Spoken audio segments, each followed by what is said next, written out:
Alrighty, I should be live here. What's up, Jumbo? Good to see you. I have to update my text, sorry. I'm sorting right now. Hey, Lox, how you doing? Oops, not sorry. Sorting.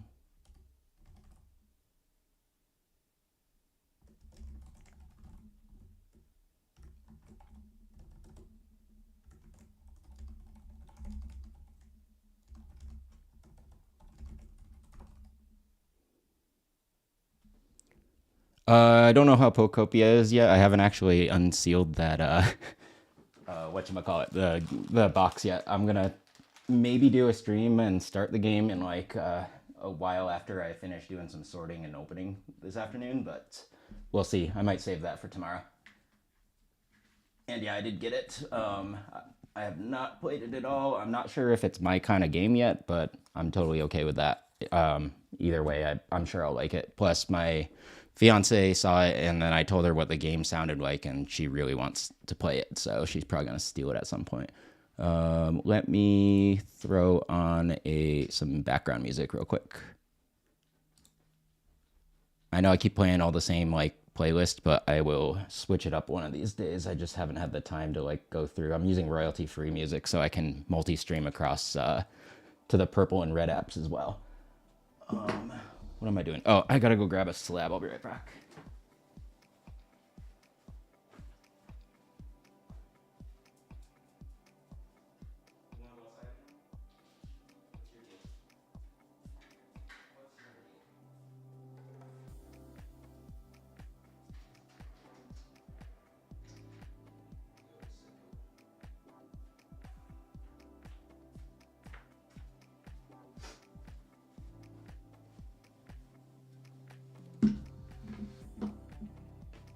All right, I just acquired that Reshiram Charizard slab thingy. What's up, Ryan? Good to see you. And what's up, Jay? Thanks for jumping in here. Not opening a ton quite yet. I've opened so much and I haven't sorted any of it. So I need to finish top loading and then I need to finish sorting. I have like 15 1-foot stacks of bulk cards on my desk and like there's just trash and ETB boxes all over my floor. So today is a cleaning day for me. But y'all will get to see a bunch of the really good cards I pulled over the past couple weeks, or honestly, it's probably about a month at this point. And then you'll also get to see some of the cards I'm grading. And yeah, I'm not selling anything right now. Let me put that note up.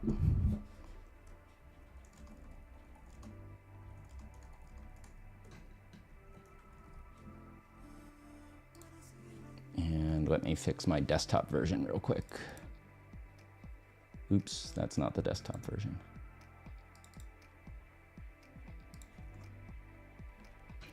Yeah, I might be selling singles one of these days. I'm just not really set up to do it yet. What's up, Jacob? Thanks for joining, as well as Zay and Shreyas and Professor Oak. Thanks, everybody, for hanging out. Like I said, I'm just doing some sorting for the most part, but I'm probably going to rip a Ascended ETB sometime during this stream as well. And I just ripped one for my like short video content and pulled this Pheasantipity. And it is 100% a 10. Any of this, like, there's just dust on the back of this card holder thing. But yeah, this one is pretty perfect. It's also pretty perfectly centered. And I was missing this SIR, so I think I need 5 more SIRs out of Ascended, and I have all the SIRs, which is absolutely crazy. Yeah, I think this one's around 100. Let me double check. I have Collector open.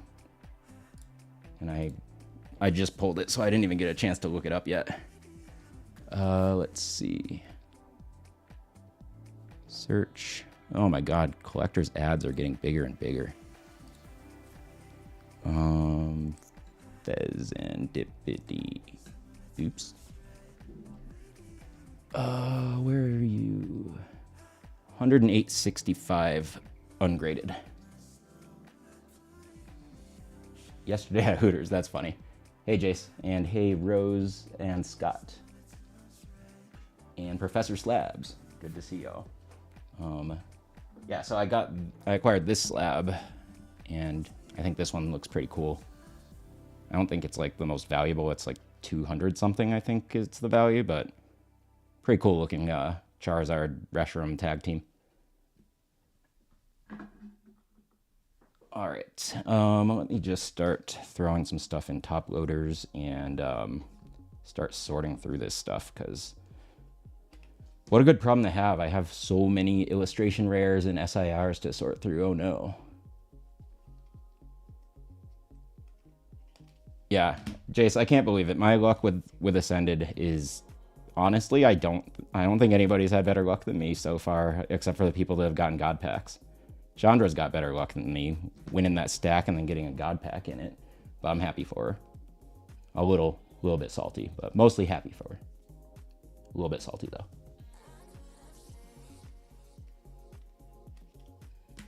Yeah, Lux, you can find that card fairly affordable. Like as a raw card. It might not be grade worthy, but you can probably find them at like a card show or something. Thanks, Jace. The hardest cards for me, I guarantee I will probably have a really hard time pulling the gold cards. But I'm going to rip that whole case of ETBs and that case of tins that I have coming in, so we're going to find out how that goes. Let me check something real quick. Did I do this right? Okay, I did put the music on. I forgot. Or I couldn't remember if it was actually working right.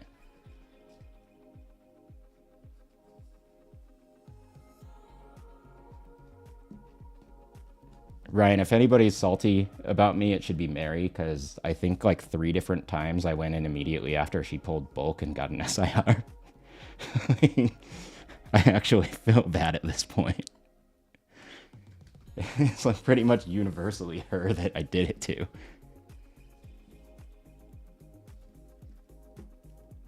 Like, I swear, every time she sees me in there, she's like, nope, I'll come back later.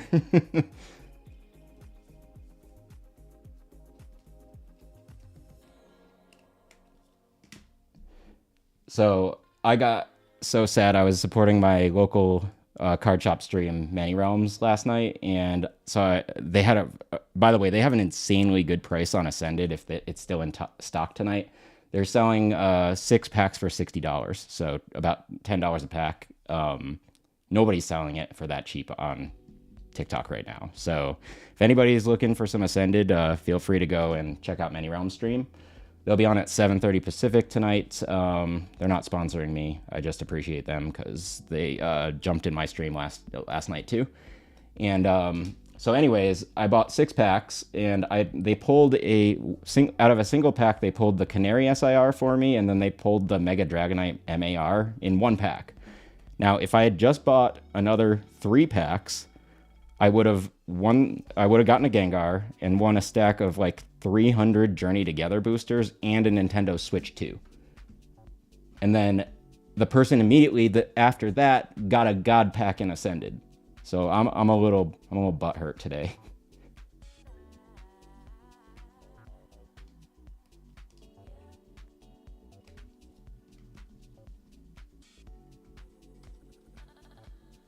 Yeah, it was a rough evening when I saw all that happen, and I was like, well, I can't be that mad. I've had insane luck with Ascended and everything lately, so it's not like it's like, oh no, I've spent like thousands of dollars and only gotten bulk, but like I should have just went in harder. Honestly, I should have just bought 12. If I had bought 12, I think I would have hit all. I might have had to buy 18, but if I bought like 12 to 18, I would have hit all those things, and it would have been the most insane thing ever. I actually wouldn't have finished the master set because the cards that the woman got when she got the God pack were all the SIRs I already have. But it would have been cool to have like 2 of each. So sleeves I'm using are, outer sleeve is Dragon Shield, and hold on, I gotta find my inner sleeve. I gotta take out this big stack of pre-graded cards, and So I put these side loader inner sleeves on, and these are ones that aren't grade worthy, so I just keep them in my like top loader collection. And it's so dry here in Vegas that if I don't do this, then I end up with, even in top loaders, I end up with all my cards looking like these. And that's terrible. And not good for long-term value of your cards. So that's why I double sleeve and then put them in a top loader and put the card in upside down so that the opening for the outer sleeve is on the bottom. Tab sleeves, I use tab sleeves for all of my grading submissions. I don't care any of these like creators that say you're not supposed to do that. I've submitted every single card to PSA like this and never had any problems. So I am 100% about the pull tab sleeves for especially sending cards in to get graded. Because the less that you can risk having some grader accidentally break your card because they put their finger in the wrong way, the better off you are. Hey Lester, how's it going? What would I have done with all those journey packs? I honestly would have used them for some givvies, and then I also probably would have just like ripped a bunch of them. And I don't know. I mostly probably would have used those for givvies though, because I've ripped so much journey already. Let's see. Put these things away real quick.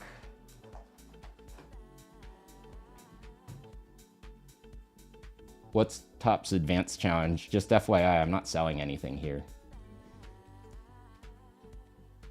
And even if I were, I would be selling Pokemon only. Maybe some Magic, but I'm not a sports guy.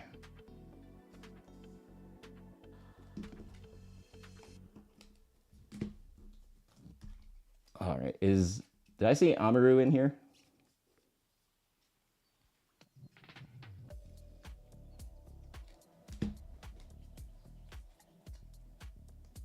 Oh, I saw him join earlier because he's been asking me to help him finish his master set for Phantasmal, and I have like most of the cards he's looking for. What's up, Kayla? Thanks for joining.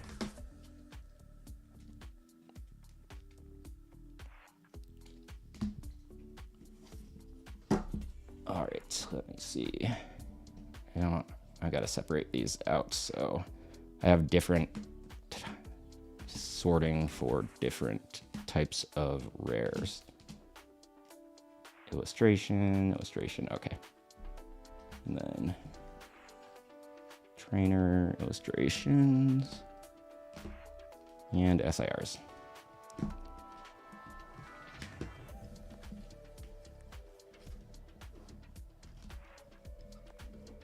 Okay, let's see.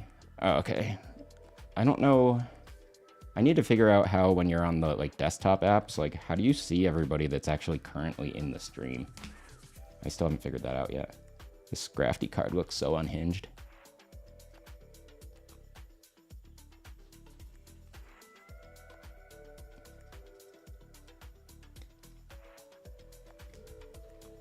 Nice. Yeah, Lester, I can't believe I pulled this that Pheasantipity today out of another ETB. Two ETBs in a row have had SIRs for me, and then I think the last actual ETB I opened before that was on stream the other week when I did a Pokemon Center one, and I don't think I got much of anything in that.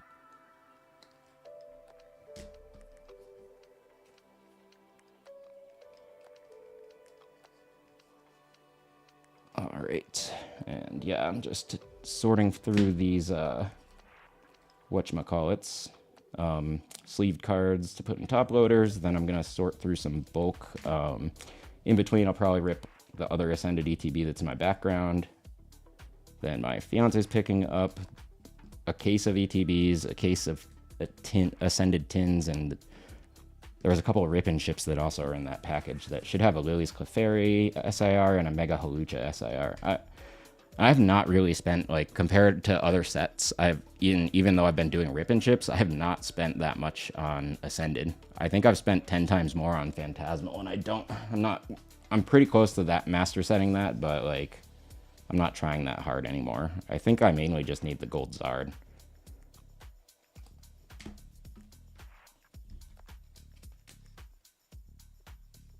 I just want, like, honestly, my goal now at this point is not just a master set. I want to see a God Pack in person because I want it for my content.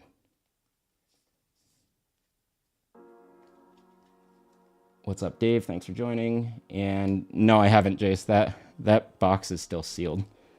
I haven't even opened it yet. So I'm going to do that probably after this stream and get it set up and update it and stuff. And then I might stream some of it tomorrow because I do have an Elgato 4K. They're like highest end 4K capture card. And so I feel like I should just do something about that. What do I do for work? So I work in tech for a company that is not a tech company, if that makes sense. So I help that company build their software, but they are using it for a very large industry. I just don't share exactly what I do because people on the internet are so crazy these days and they try to dox you when you say something they don't like. But yes, that's what pays the bills. I mean, I definitely need to pay off some credit cards after the last couple weeks. So I'm going to be selling some expensive slabs and liquidating or getting myself in a more liquid position. And then, I don't know, I might actually start doing rip and chips like part-time one of these days if I can get a method to get enough product. But I will still do streams where I don't actually sell to anybody if I did do that because I like doing these. Like Lucario.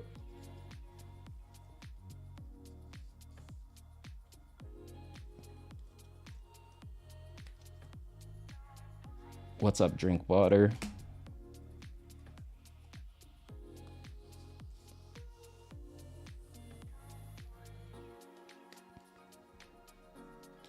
Here, Laksh, I'm just gonna put this in the pile for you. By the way, this is your pile so far of random stuff I'm gonna send you for helping mod for me.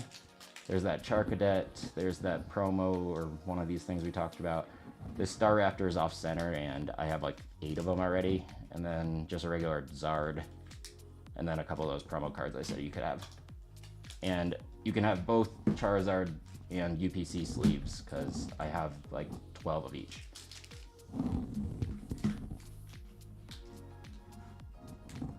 Because I pull so many of these cards because I'm like always opening packs that I have so many duplicates of cards that aren't really like insanely valuable, and I don't mind giving some of those out here and there.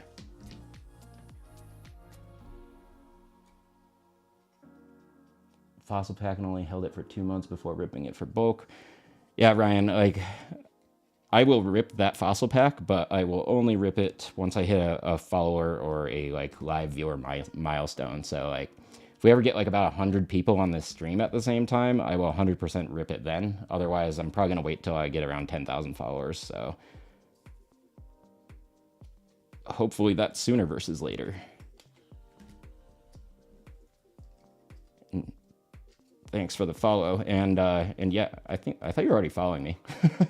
And then, what was I gonna say? Oh, yeah, I made a new, I had AI make a jingle for my, like TikTok short videos. And I did it in like the theme of a 70s game show intro. Like when you hear it, it literally sounds like there should be like the guy at the start of like The Price is Right that's like filmed in front of a studio audience in Burbank, California. But yeah, I wanted to do something like that just to have it be a little bit catchier and more memorable. And so I showed it to Summer this morning, and she was like, that's actually pretty fun. And then like I'm in the shower and I hear her humming it, and then she's like, God damn it. I started laughing. I'm like, all right, well, that was the point. I wanted people to have it get stuck in their heads. So I think that's going to work. And Jace, I am sending you Ascended sleeves because I know you ain't going to open any ETBs in the next like 8 years. And then this slab and that Japanese Psyduck and the Reshiram promo and then whatever the other slab was.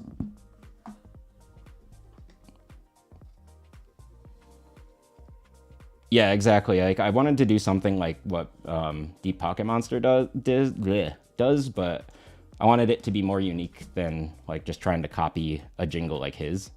And so that's why I wanted to put some kind of like music around it. And I was like, you know what? Like This feels like it'd be a good thing for like a 70s sounding game show song. And so I put it into like one of those music generating AI apps, and that's what it spit out. And I was actually pretty impressed. It's the first time I've ever used one of those. This card goes hard, by the way. And yeah, no problem. Appreciate y'all. And like I said, I am just getting started out as a creator, so just trying to see how this all works and keep growing it and stuff.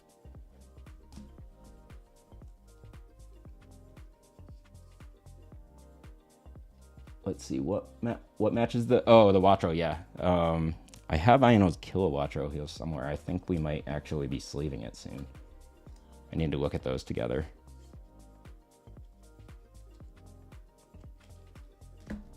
All right. There's Daddy Cynthia.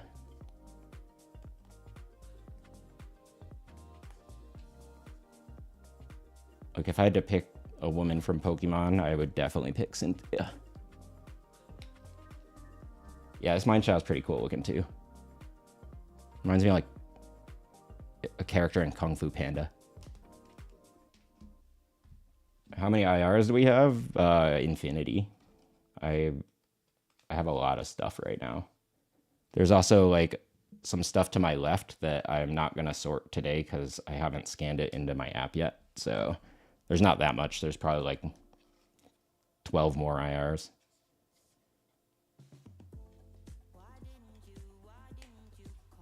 Yeah, we'll see. I have the one Psyduck in English that is in my pile to get graded. And so next one I pull, like I said, is yours. That one just hasn't shown up again for me yet. But Togekiss, I got like 500 of these cards already. You're going to see it right now. Like just in this pile, there's like 4 or 5 of them, I'm pretty sure. I have a couple that are already top loaded. I have one that's getting submitted to PSA, so this is like Steelix for me in Mega Evolution. I've pulled, after looking through these, I've pulled 20 Steelixes so far, like ever. That's just ridiculous.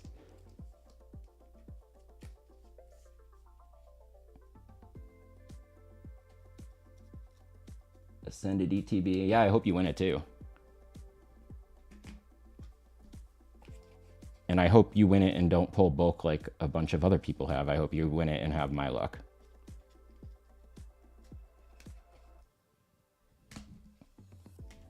Did I do this wrong? Yes, I did. I am not paying attention. Those go over here.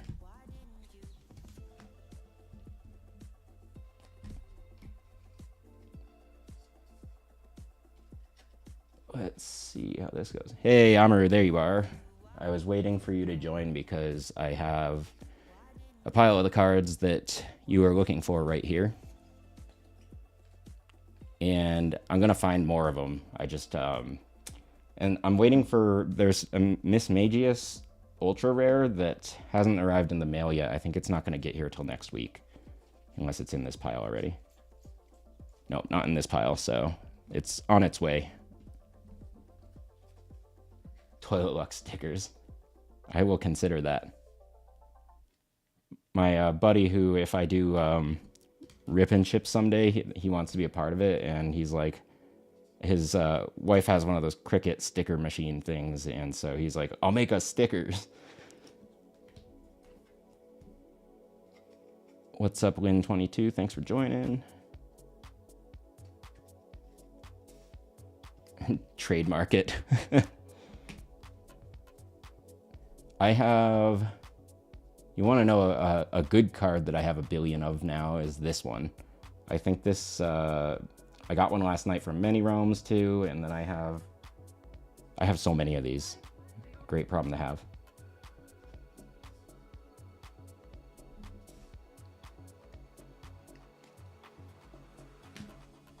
Mega Diancie.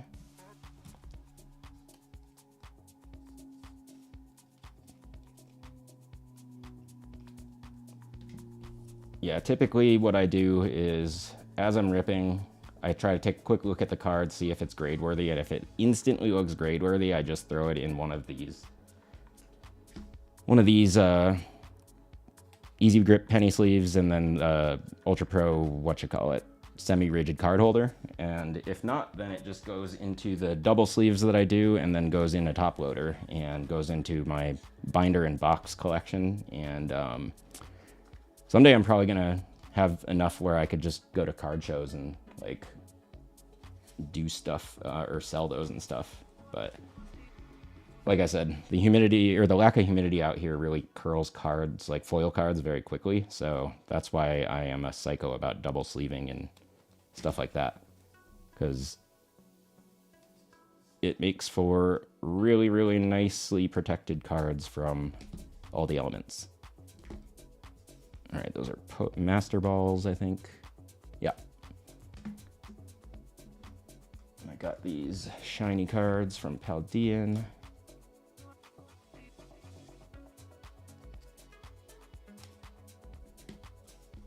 Oh, there's another Master Ball there. All these dupes, yeah, I can use for like mystery singles or stuff like that. What's up, Elsie? Thanks for joining. And yeah, that energy one was crazy. It's rarer than a God Pack, but I'm gonna guess it's not worth more than a God Pack.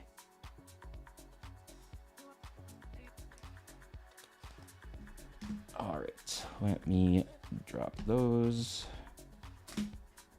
Garganackle.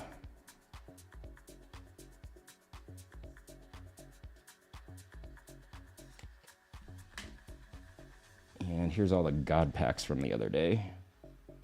I was really bummed that all of them had whitening, basically, but that's basically what I've come to accept or expect with that set specifically. Black Bolt White Flare has had whitening on like every card I've pulled from it, basically. But happy that I can at least grade the Zekrom and the Axew, because I think those ones were probably some of the most valuable anyway.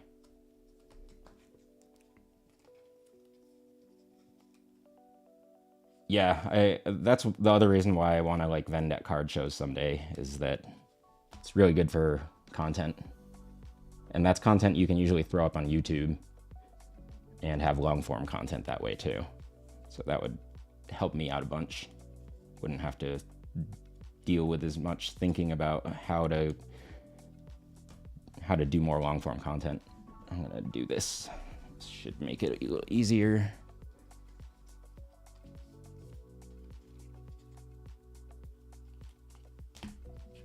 Move that over there.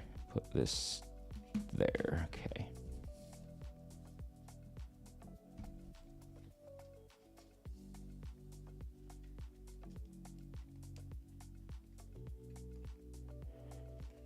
Yeah, I can't stream on the Meta glasses, but I have a Insta360 like body cam that I can at least record. But live streaming I would use my iPhone for, because I don't trust any of the features of Meta glasses. I didn't trust it before all this stuff came out about the AI drama with the Meta glasses, but I turned all that off because I've never trusted Meta at all. I still don't, and I never will. They're one of the sketchiest companies when it comes to privacy in the world. But the technology to actually just record video using glasses is amazing, and that was the only reason I bought those glasses. So every other feature on the glasses, for me is completely disabled. And yeah, I'm not gonna forget y'all. In fact, y'all might be, if I ever did get that big, y'all would be the ones that would be easiest to remember, honestly, because once you get that big, I don't know how you pay attention to like any of the other people that are in streams, like just spamming messages and stuff.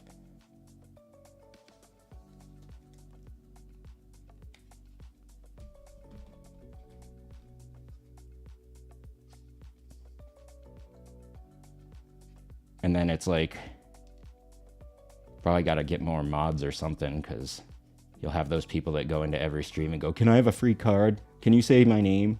And it's like, what are you doing, bro? Oops. What the heck is in this one? There's like a piece of cardboard in there. Can I get it out? I'm just gonna throw that top loader away.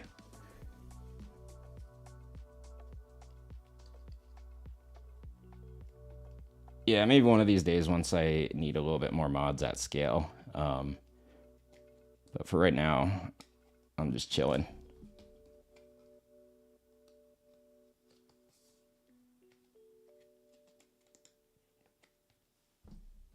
Okay, almost done with this part. Then I'll probably rip an ETB.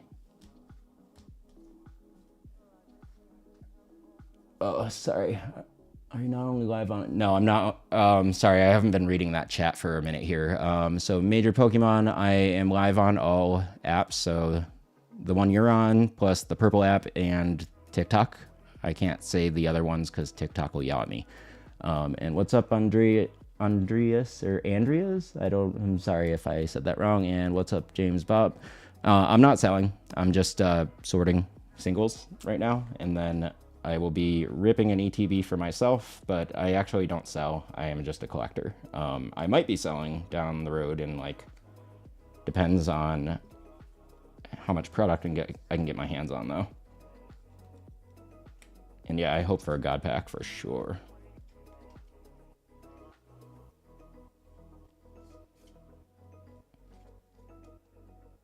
But hey, people get to see cool cards get pulled and don't have to spend any money on my channel, so that's pretty cool, I think.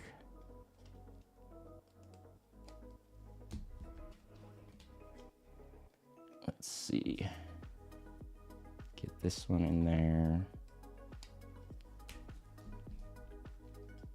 Yeah, Pokemon market is 100% in a crazy boom, especially like right now. I heard I said this the other day, but I heard there's a Hong Kong company that's goal is to buy 25% of the PSA 10 Pikachu Van Gogh felt hats.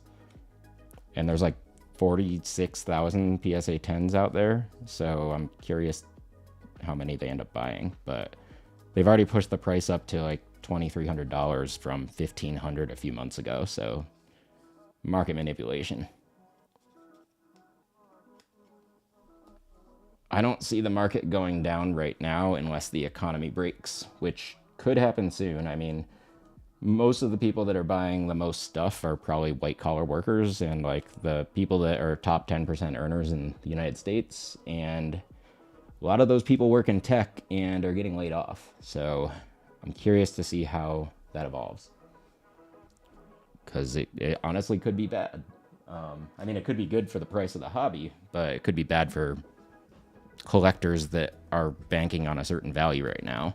That's why I'm gonna get rid of the Pikachu, the Poncho Pikachu, and the PSA 10 felt hat one right now, because I feel like values are so inflated with those right now that I don't even know what's gonna happen next.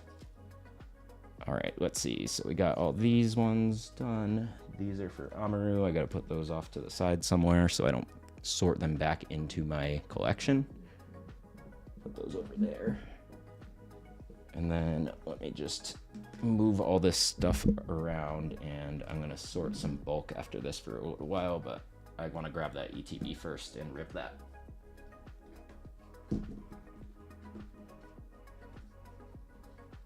I use a Switch 2 Pro controller. I honestly have maybe used the Joy-Cons for either the first Switch or the second one maybe a dozen times ever. I pretty much only play on the Pro controller. I cannot stand the feel of either Joy-Con ones or the new ones. That said, the Joy-Con 2s are much better than the Joy-Con 1s from a feel perspective. Like, I feel like you're just gonna get like straight up carpal tunnel from using the first Joy-Cons. All right, let me move these over, and then I'm gonna grab that ATV. I don't have any space.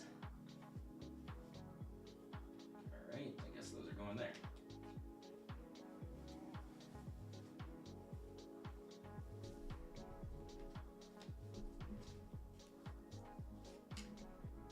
Pokepad somewhere. What am I doing with this?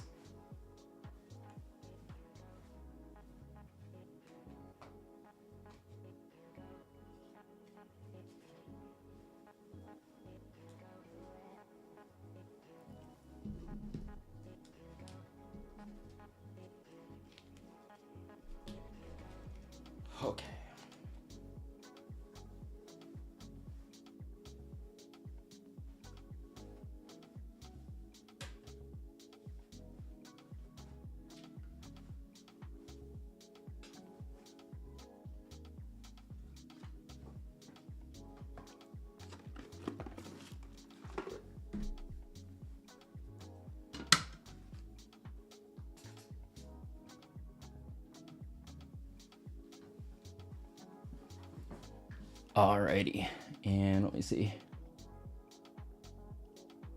Yeah, thanks, man. I do feel way, way better today.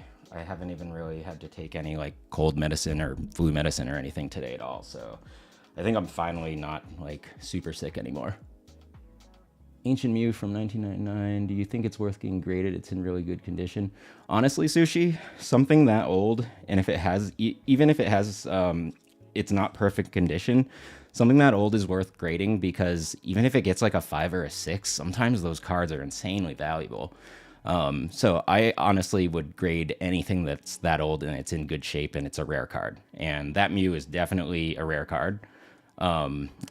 I remember having that Mew when I was younger, and if I end up finding my binder collection someday, I know I have one in there.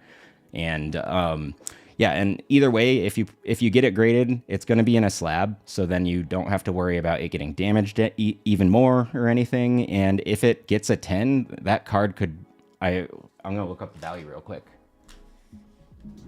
If it's a is it a first edition? Because if it's a first edition, that's going to be worth even more. One sec, let me see. The collector app has a bug when you use it on desktop Mac, where if you click the wrong spot in the search bar, it doesn't let you type text in anymore. For an app that's $60 a year, they have a lot of bugs, and I've reported all of them and they do nothing about their bugs, so shame on their product manager because I do the same kind of work, so I'm allowed to call that person out. All right, let's see. Mew.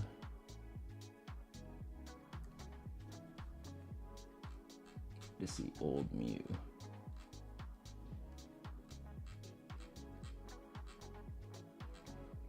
Why do they make so many of these? Oh my god, they made too many of these. If it's first edition, it would have a stamp on it that had the number 1 somewhere right under the image, usually on the right-hand side. Let's see. Mew 1999. Nope. And is it a Mew or a Mewtwo? I think there was a Mew back then. I just don't remember when it came out. Let me see. Show sets. Oh my god, why can't I scroll faster?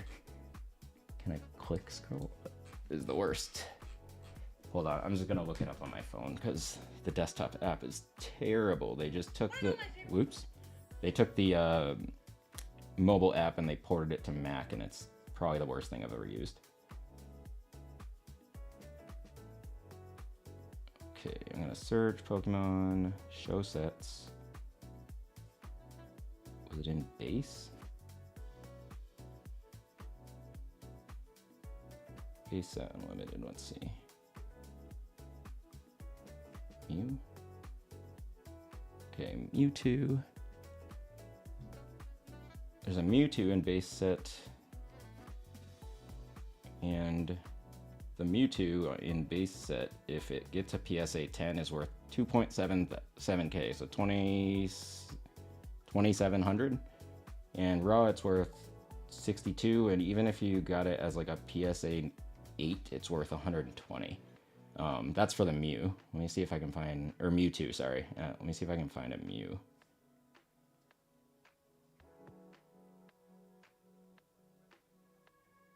I know there was a Mew back then, I just don't remember what set it came out of. Was it Team Rocket or Jungle or Fossil maybe? Oops.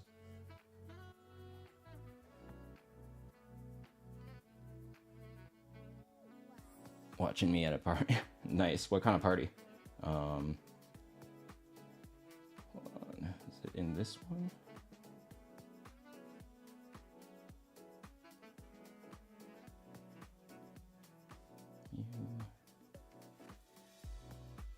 I'm just really curious now, so give me one sec.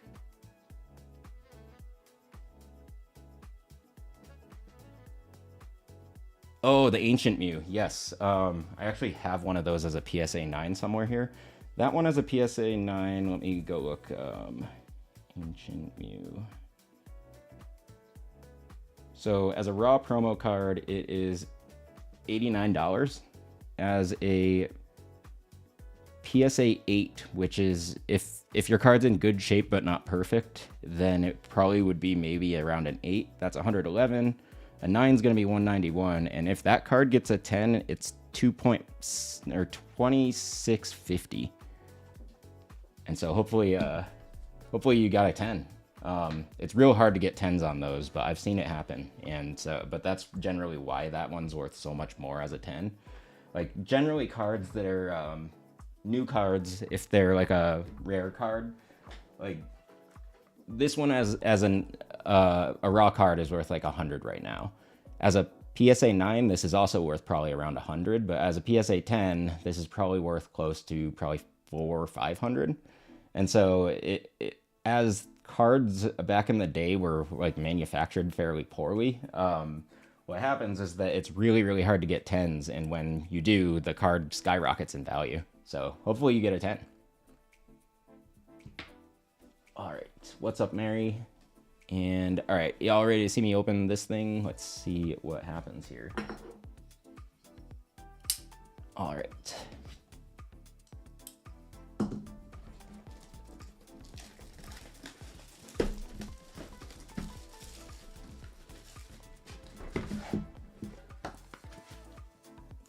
Just more trash on the ground. It's fine. I gotta clean up the rest of my office after this. No, Jace, I haven't gotten that one yet. Summer picks that up in after she gets off work tonight. So I'll have that around 6. So chances are I will be ripping some of that tomorrow. And yeah, no thanks, Sushi. That's what I'm here for. I like sharing the knowledge I have about stuff I've learned since I got back into this hobby. And yeah, I've learned a ton, and I feel like I should share it because I've made a lot of mistakes with like grading cards and stuff like that, just from being new to grading and stuff since I did get back into the hobby. All right, let's see if we get anything good in this one. If we get an SIR, if we get a God Pack, I'll freak out. But if we get an SIR in this, I honestly won't understand my luck at that point. I don't even understand it now. Ooh, this is the first card I've seen with Whitening. Good thing it's an energy. All right, let's see what we get.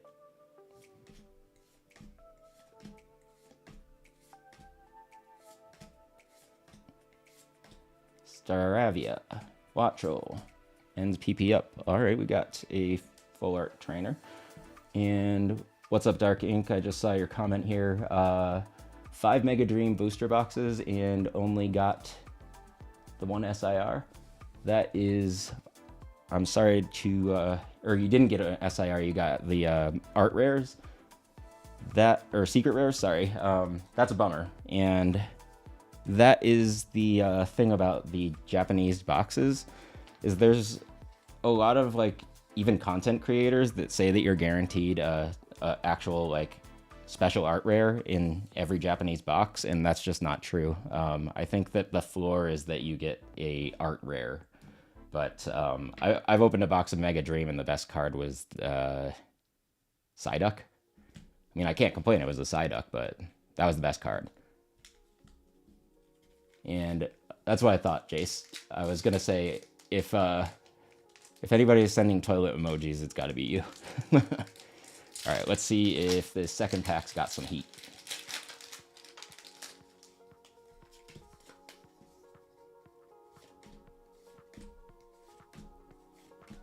Come on, give me some heat. Draculac, or Dracloak, Braviary, and Spectrier. All right, next one. Let's see if there's anything in here.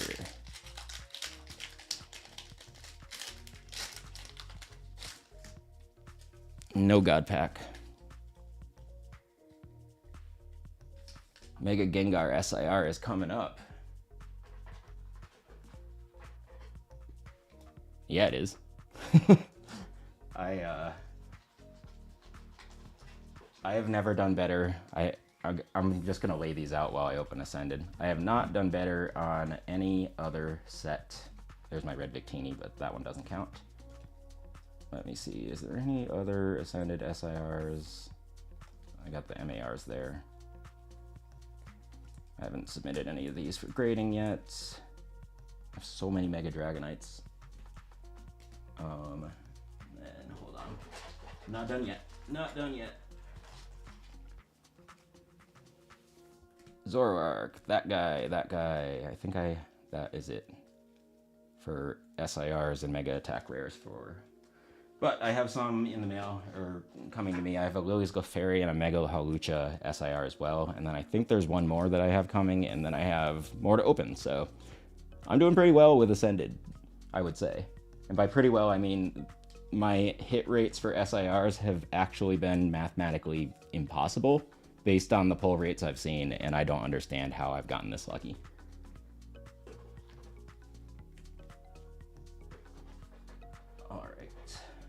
Put those back there, and let's open another pack. But yeah, I would take another Mega Gengar. I also have a Mega Dragonite in the mail that I got from a Rip and Shipper, and I have not spent that much money on this set, to be quite honest. I've just gotten that lucky. The Reshiram Monochrome is a fantastic card. I pulled it, but it was it had whitening on the back. No, it was off-centered, so I got a PSA 9, but I decided to still submit that one because it's such a cool-looking card, and I wanted to keep it looking good. That red Victini, though, that's a 10. Night Stretcher, Carbink, and Spidops. Is this going to be the SIR where I pull a bunch of bulk? Let's find out.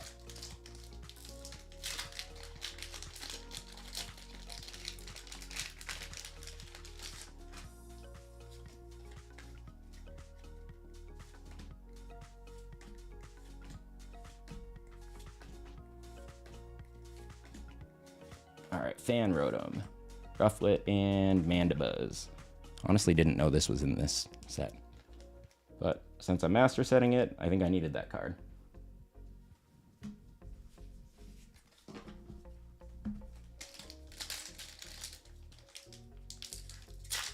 Lox, the last time I opened one of these before the one with the Meganium, that was the very last pack of the ETB, so still could have something in it.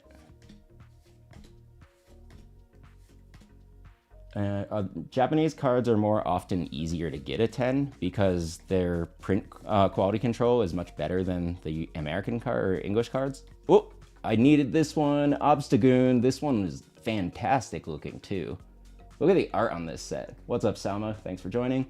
The art on this set is so good. Like, I cannot get over how good pretty much every card in Ascended Heroes has good art. And is there whitening on this? Let's see. It looks clean. Looking clean.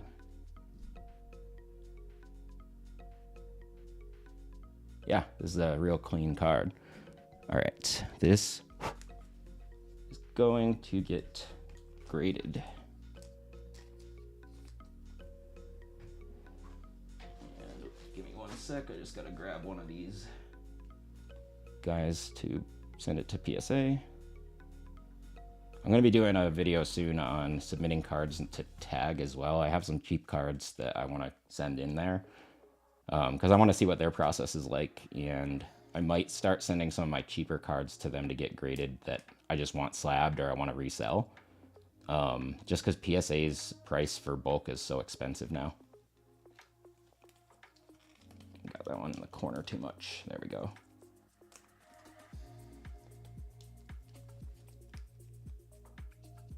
There we go. It's all nice and ready for PSA.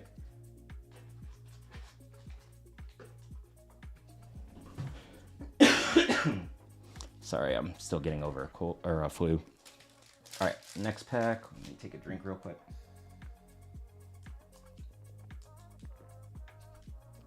And then give me 1 second. I gotta just see what my messages say here.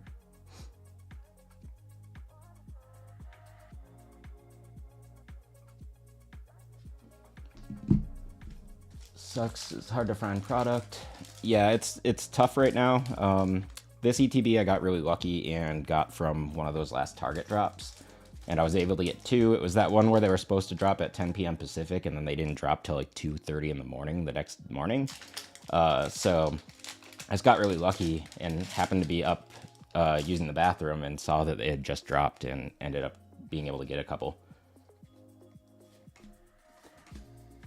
But I did just buy a case of ETBs. They were just not at retail price, but can't win them all. Vellaby, Oddish, Groudon. Is that IR going to be the only hit we get in this ETB? There's a chance that the answer is yes, but let's see.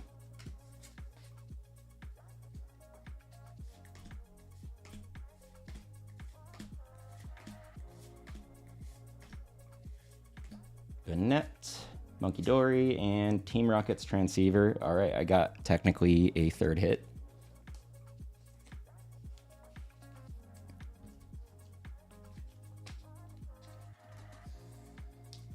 Right, that'll go over there. All right, last pack. Can we pull something better than the illustration rare?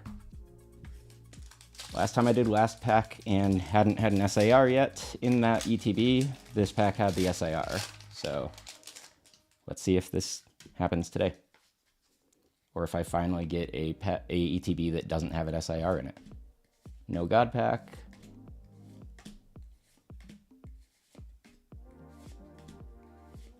Team Rocket's Factory, Salazzle, and Kilowattrel. All right, so that was the worst ETB that I've opened this week, but that's not saying much. I've seen somebody open an ETB and get basically 1 EX card, and that was it. And so I saw somebody open on a Rip and Chip like 30 ETBs and get less hits than I've gotten so far in like 1 ETB. So overall, that's really not too bad for an ETB. It's not great, but you can't win them all. If you did, then none of these cards would be valuable because everybody would have every card. And so just got to play the game sometimes, and that's what we just did. So not too bad. Yeah, I mean, we didn't do too bad there. I would be more bummed if I didn't have a ton more ETBs coming to my house tonight, and I'm looking forward to ripping those on some lives and some pre-recorded videos over the next couple weeks. And so I'll probably start with the tins tomorrow, and then start working through some ETBs after that. Here, let me grab a couple packs of something else because I don't want to sort yet. I want to open a couple more things.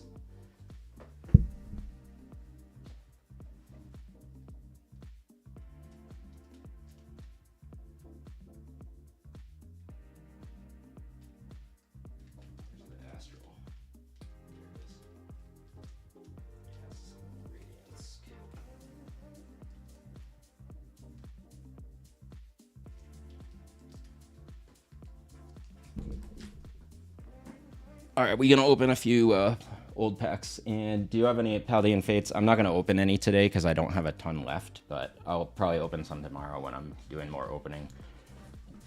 And then, what promos are these? These are just the Zekrom promos from the ETBs, or the Ascended ETBs. All right, we're gonna do let's do Astral Radiance first. MSRP on Paldean Fates, the ETB or a per pack? Because per pack, ooh, it's expensive. This one, this is the whatchamacallit, Reshiram and Charizard tag team. I think it's worth $250 or so these days, but pretty cool looking card. I didn't pull this one myself though. I acquired this slab. I hadn't tried Fanatics like Fanatics Collect Live Rips or whatever, so I used the promo and this is what I got for their free pull or whatever. But I do not condone doing those slab things because it's a slot machine. And MSRP on Paldean, or market price on Paldean Fates is expensive right now. Let me look at Filter, sealed only.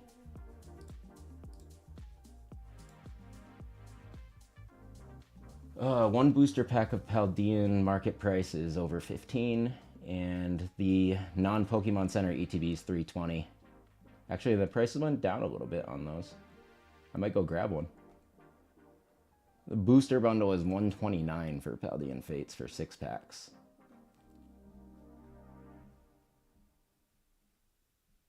Yeah, I'm not going to be buying much more Paldean. I just got it in some of those mystery bags. I have more of those mystery bags coming. I thought they were going to get here today, but they got stuck in the mail till Monday. And yeah, Redwood, I like that card. I'm happy I have it.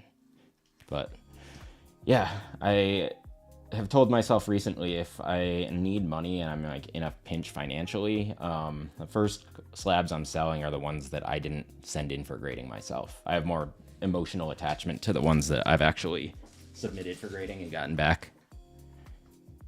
All right, let's see what this first Astral Radiance has in it. I've pulled some heat out of Astral Radiance before, so I'm curious to see what happens today. All right, we got Noctowl and Regieleki, I guess is how you say that. Stuff I'm sending.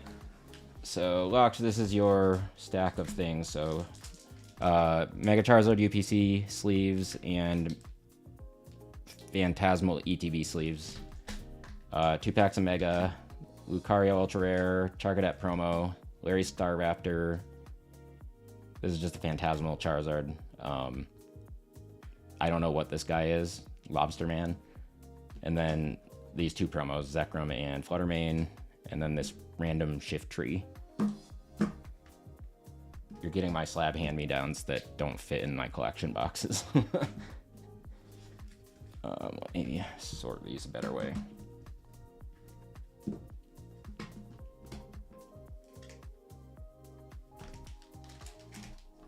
I think that works. Where'd my... Oh, there we go. I'm gonna open a Celebrations pack. Yeah, no problem. I was in your stream last night and said you'd give away stuff, and... Robloxian, you're on the wrong streamer. I don't have the W app at all, so I don't know what you're talking about.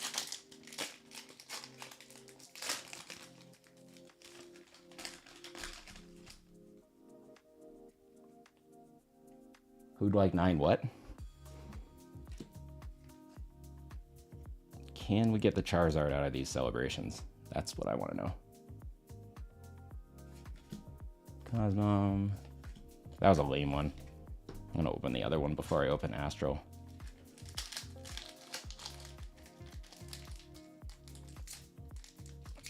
I feel like I'm going to break the cards whenever I open celebrations because there's only a few cards in each pack.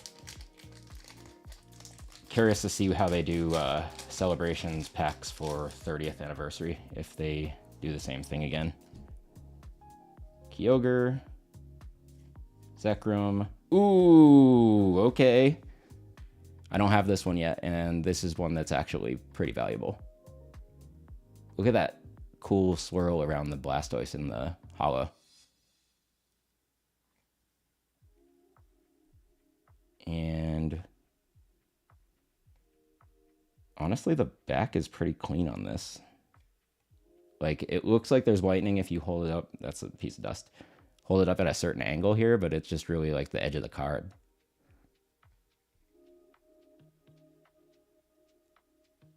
That is pretty nice. That is very nice. I'm very happy about this. All right, where's my... All right, I'm gonna have a batch of like 50 something for PSA this time. It's pretty cool. Hey, Vegas Jedi Knight, good to see you. How you doing? And let me check, Laksh. I think it's like, I want to say 30 or 40 as a raw card. Blastoise Celebrations. Oh, it's 16 as a raw card and 114 as a PSA 10. I'll take it. That'll look good in the slab.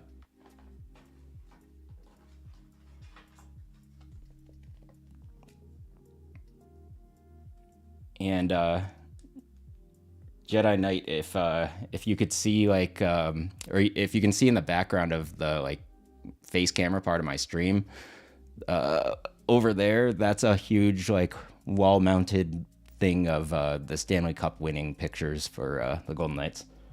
I have like a whole section of my office dedicated to the Golden Knights.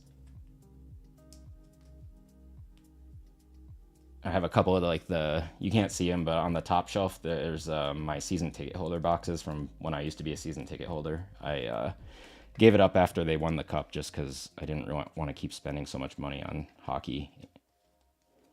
And then I couldn't spend as much on Pokemon anyways, and that would bump me out. All right, let's move these out of the way. Signed stick with the cup winning. That's awesome. Congrats on that. Yeah, my fiance won.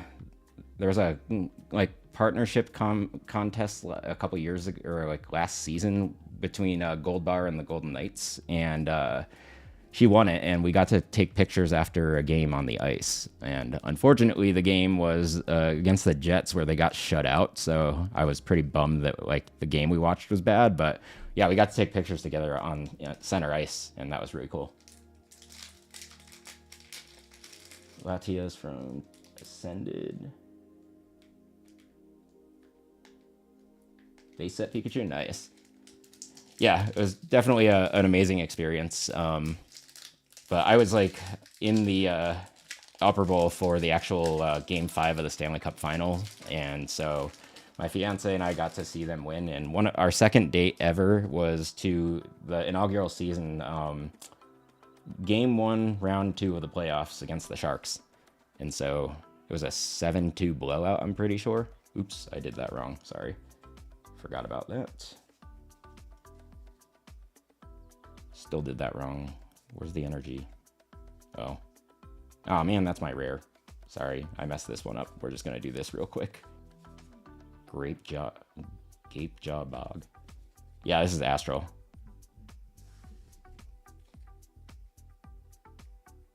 Nice, yeah. I'm a little bummed that they traded Zach. Especially since our defense has not looked very good lately. But we got a serious goaltending problem right now, and I kept sarcastically saying, I hope they convince Hellebuck to waive his no movement clause and come here, but I didn't think that was going to happen. Give me 1 second. I got to go let my dog back in. Where did... Grab this thing too. Oh.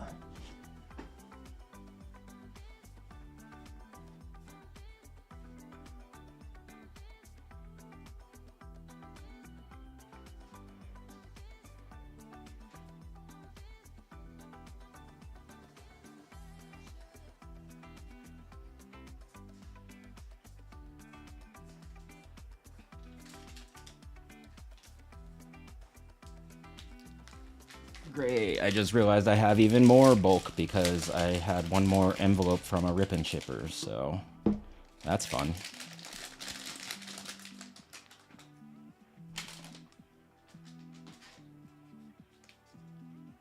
Yeah, I don't know what's gonna happen honestly at this point because of obviously we just passed the trade deadline, so it's not gonna be this season, but still I'm like, are they even going to make the playoffs at this point? Like, they've been playing so badly. I'm going to laugh if they, like, somehow keep playing poorly and get knocked out of the playoffs, and then the Sharks get into the playoffs, because it actually looks like San Jose might make the playoffs this year. Like, I know we're rivals, or we used to be really bad rivals with San Jose, but, like, watching Macklin Celebrini is actually pretty fun. Like, that kid is so good at hockey. But I was happy to watch Eichel and Hanifin win the gold medal the other week. That was a fantastic game, too.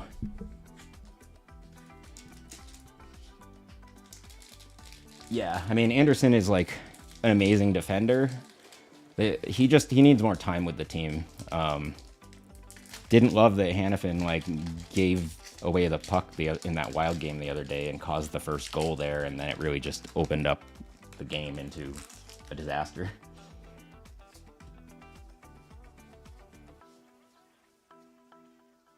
All right, let's see what we got here.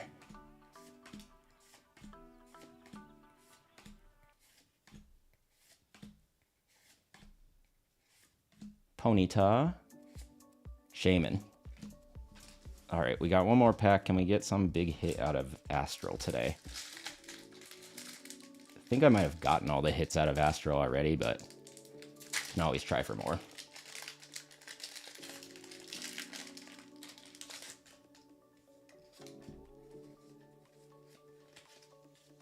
All right, let's see.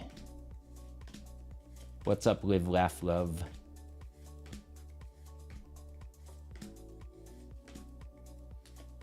Just decided to open a few packs, and I have pulled nothing but bulk out of Astral Radiance, but opened an ETB. We didn't do super well on the ETB, but I did get this Obstagoon that I didn't have for my set yet, and then pulled a Blastoise out of the Celebrations, 2 Celebrations packs that I opened.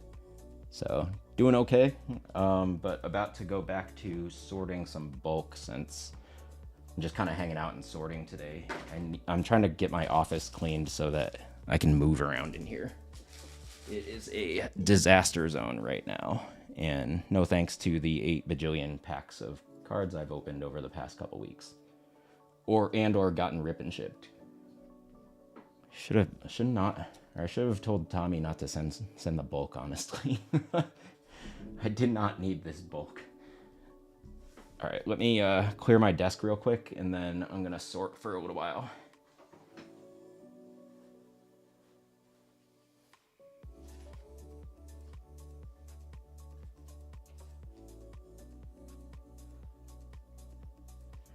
These need to go away. Tower of Cards.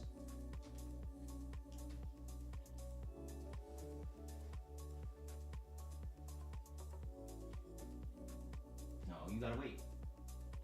It's not time yet.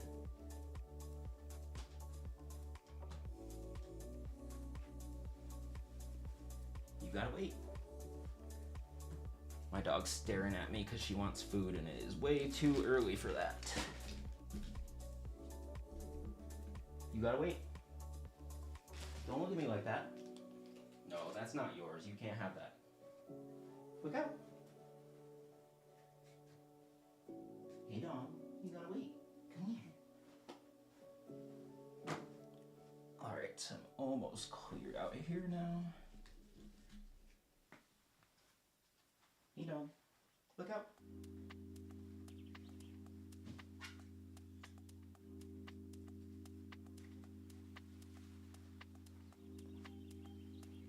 So glad y'all can't see the rest of my office. It is so messy.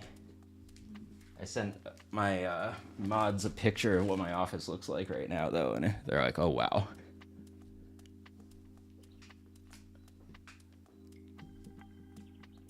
Need to be doing schoolwork, but I'm too mentally foggy. I feel you. I just finally am feeling better from this flu, but my brain is still a little bit foggy. Not as bad as apparently if I had COVID. I've never actually gotten COVID before, but apparently it's not great if you do. Move these piles away real quick. What's up, Santiago? Thanks for the follow. Appreciate that. Dog, what are you doing, bro? My dog just came up and whipped me with her butt, and like looks like she's demanding to eat, but she's gotta wait. You're stinky. Who's my stinky dog?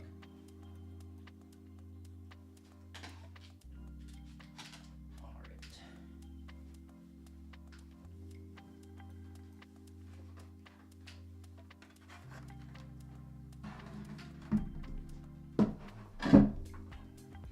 Get this thing back down there. Push this back a bit. Put this phone in my pocket. Bear with me for a second here. The camera's about to get weird till I can adjust the angles.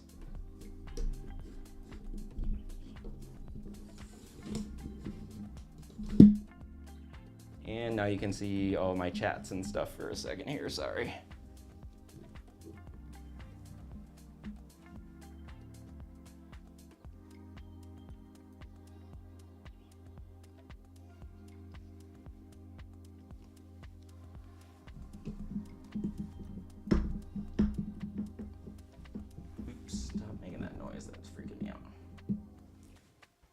Now I just gotta lift my desk.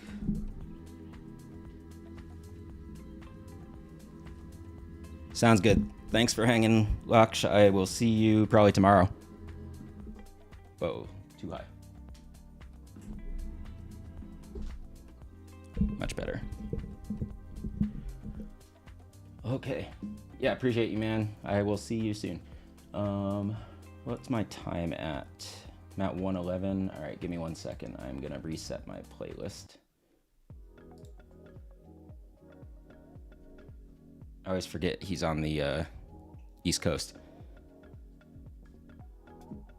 What's up, Hangry Hufflepuff? I love that name. And let me see. Oops, sorry. I didn't mean to put my head in here. Oh, forgot to sort or put those in the other place.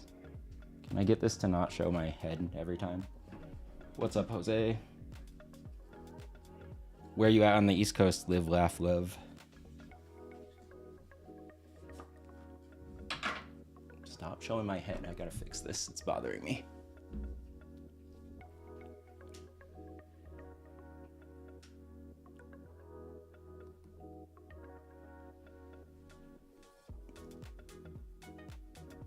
Nope. Not quite. There we go. That's good enough. Is this better? Yes, that's better. Delaware. Nice. I grew up in Massachusetts. And I lived there for like 25 years or so. I have not really been back lately though. It's too either cold or humid. And there's like, it's not a super good time. Push this forward a little bit. And just figure out what to do with these headphones cables so it stops. There we go. That's better. Yeah, I don't get back to the East Coast very often, but I want to start visiting more than I used to.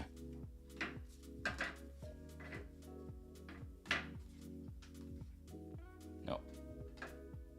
That one goes there. Yeah, so I'm just hanging out sorting here for a little while. This is the wrong one. There we go. And, oh, I can switch to my other feed real quick. I think this one is a little bit more zoomed out. Oh, no, it's actually worse. I will just leave it on this one. And let's see. Yeah, whenever I'm doing sorting, I just kind of leave my stream up in case people are interested. And actually, let me update this. Not selling. I'm going to say...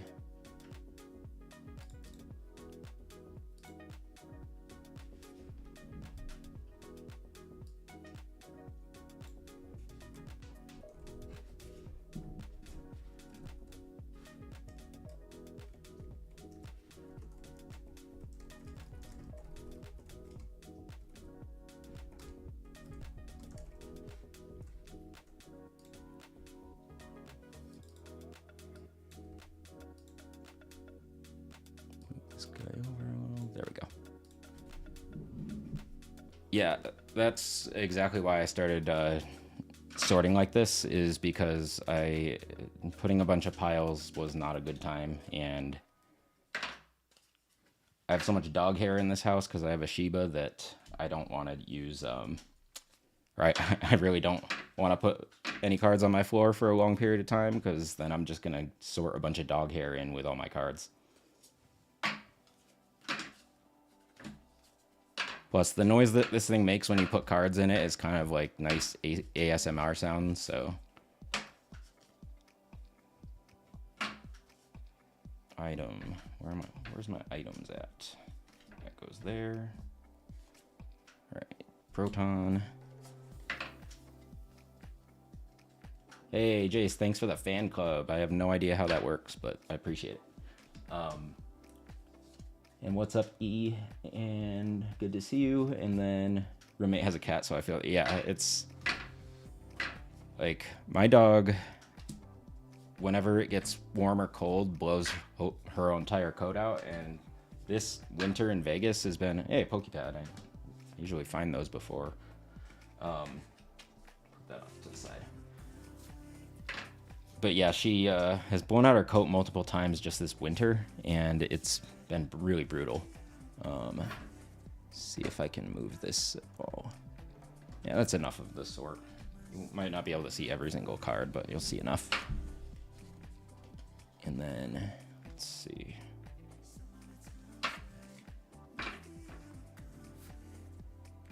What am I doing? There we go. This guy.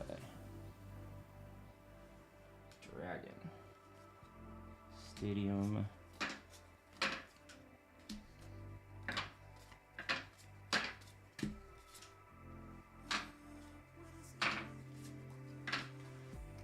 Item again.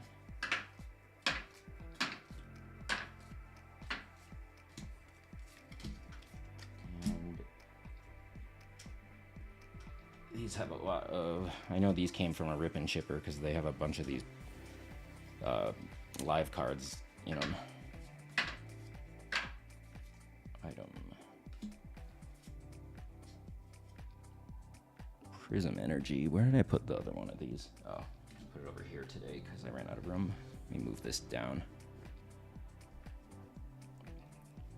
Yeah, I really wish this tray was just a tiny, tiny bit bigger and had one more row and like one more column, basically. It's not a big deal, but it would just be a little bit easier for me to sort if it did. Move that down a little more.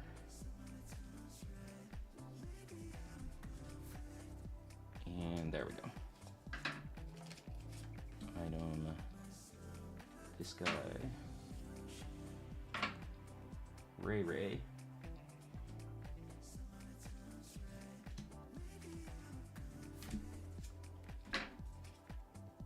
Let's see, where am I at here?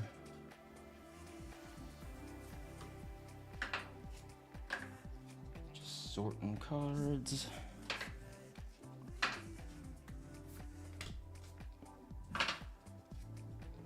And then tomorrow I will have some more Ascended to rip, and so I'll do some of it on live stream, but I also might need to sort more tomorrow, but I don't know if I'll do it on a stream yet or not. But I just got to get things organized in my office here. Honestly, I'm like, I have so much bulk now that I need to figure out something to do with it. Like, so much.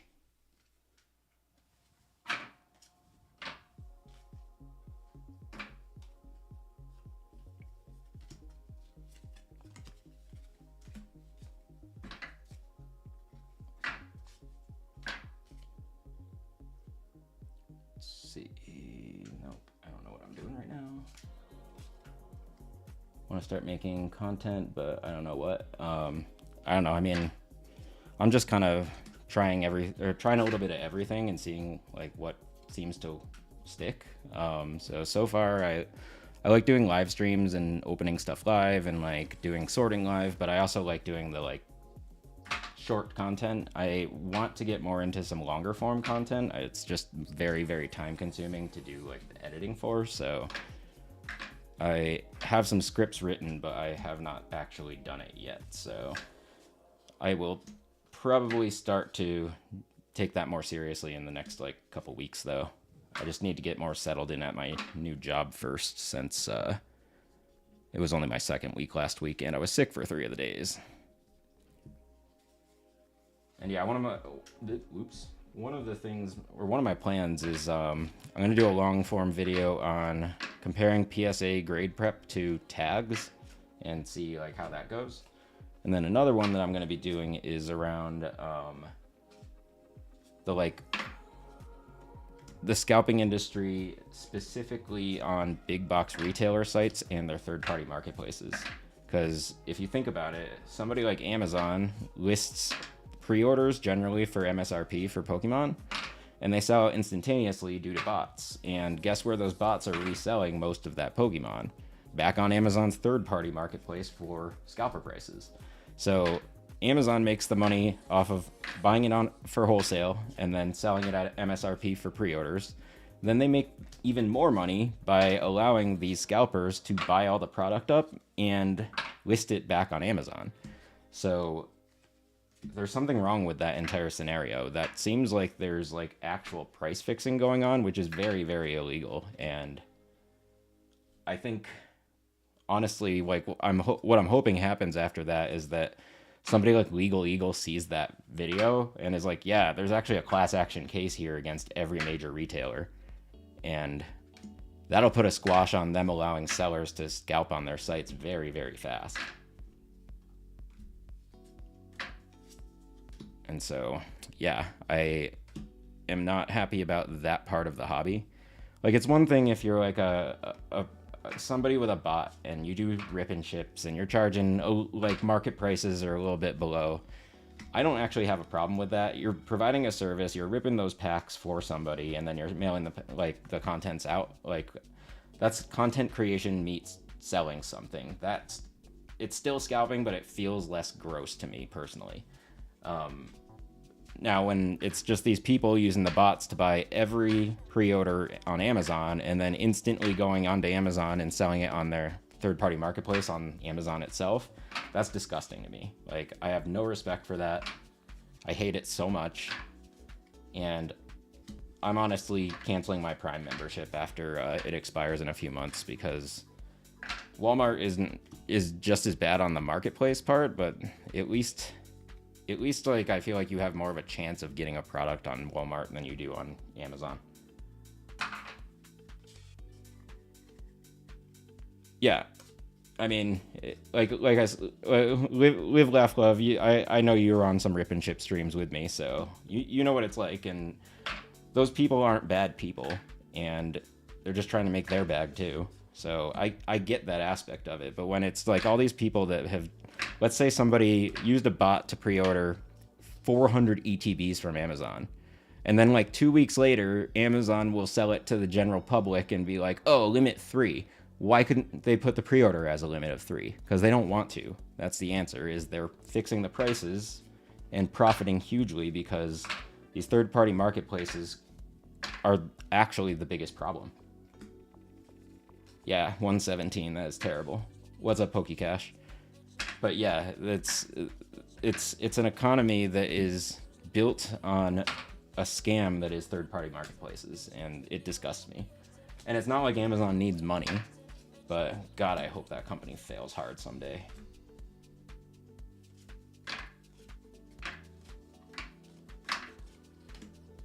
Like, also, like, Amazon also is like the worst employer to their employees in history, so like everything they do is evil, and this is just another thing to add to that list. Bunch of pathetic money grubbers over there. And you know, I've worked in tech as a manager that has been told, how do you squeeze more money out of the same people that are buying the stuff today? And I said, I don't want this job anymore. This is not ethical. And so I'm glad I got out of that industry of affiliate marketing, because it's disgusting. And thanks for the heart, PokeCash. And what am I doing with the bulk after? Honestly, I don't know. Do you want some? Because I need space in my house and I'm running out.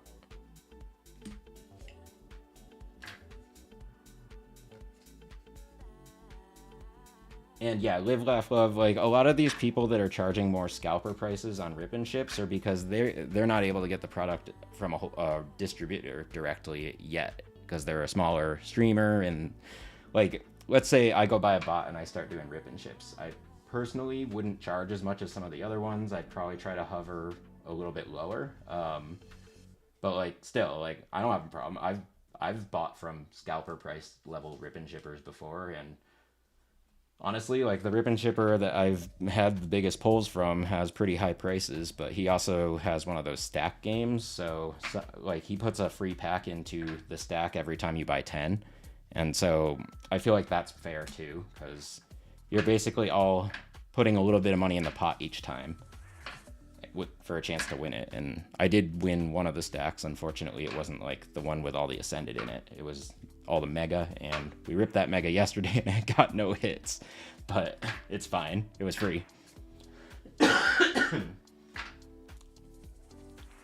And appreciate you. Yeah, I mean, I'm thinking about doing it. I don't know if I will yet, but I'm strongly considering it. Just honestly, to pay for my own habit. Like if I can, like, break even on my pack addiction and then still, like, and then not have to worry about my own money as much, like that seems like a good deal to me. So we'll see what I end up doing, but whatever I do, I want to try to be as ethical as possible. The other idea was that I could get a bot and then build a Patreon and have people subscribe to it, and I'd build a store for my subscribers, and I'd do a per address and per credit card and per user limit, so that somebody couldn't make multiple accounts and try to like get more than one product and so on and so forth. And then I would try to, like, people would have to subscribe to my Patreon or whatever, but like then if you did, if you are, then you have access to get product near MSRP. It wouldn't be exactly MSRP, but it would be much lower than market price. I trade for most of my packs at LGS. What I get from Rip and Ships. Yeah, I feel you on those Rip and Ships. I've just had insane luck. Like, when people ask me if they should try it, I'm like, I am not telling you to try it. And the reason behind that is because it is addicting. And it's fun, and it's addicting, and if you get a big hit, it's even more addicting, but there's a lot of people, including myself at times, that have no self-control, and you can go into debt really, really fast, which is why I'm selling some slabs right now to have some more liquid cash, so if I do decide to do the whole bot thing and rip and ship myself, that I have money I can spend toward that without going into even more debt. And because I'm still working myself out of a hole from being laid off from my last job for a while. But I'm honestly not super worried about it. I have a decently high paying career that means that if I really want to clear out debt, it won't take long.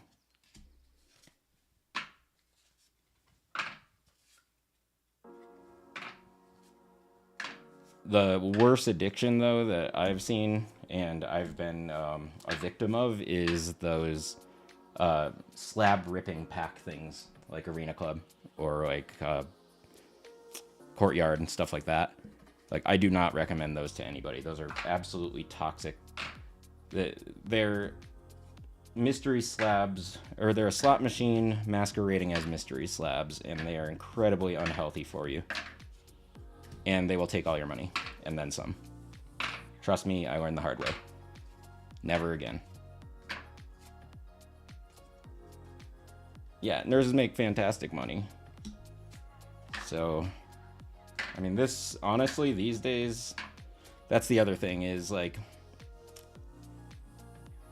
actual real collectors these days, you can't be, you have to make decent money. And even if the prices in this hobby tanked, you still would have to make decent money to be a real hardcore collector in this hobby, even if everything was sold at retail. Sounds good, PokeCash. Yeah, it's tough with CCU too, because they're pretty much online ripping and shipping 24/7. So it's hard to get away from them, but I've gotten much better than I was. Well, not really. I got much better than I was like earlier this week.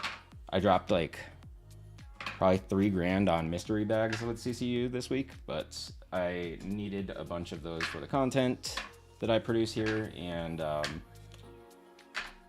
I like those mystery bags because I generally at least get what I paid for, like market value wise, and That's actually a fairly affordable way to get some pretty wild older packs. Like that's how I got these two in my background here, the Fossil pack and that Best of XY. I think you might have seen that if you were up early enough with Key one day.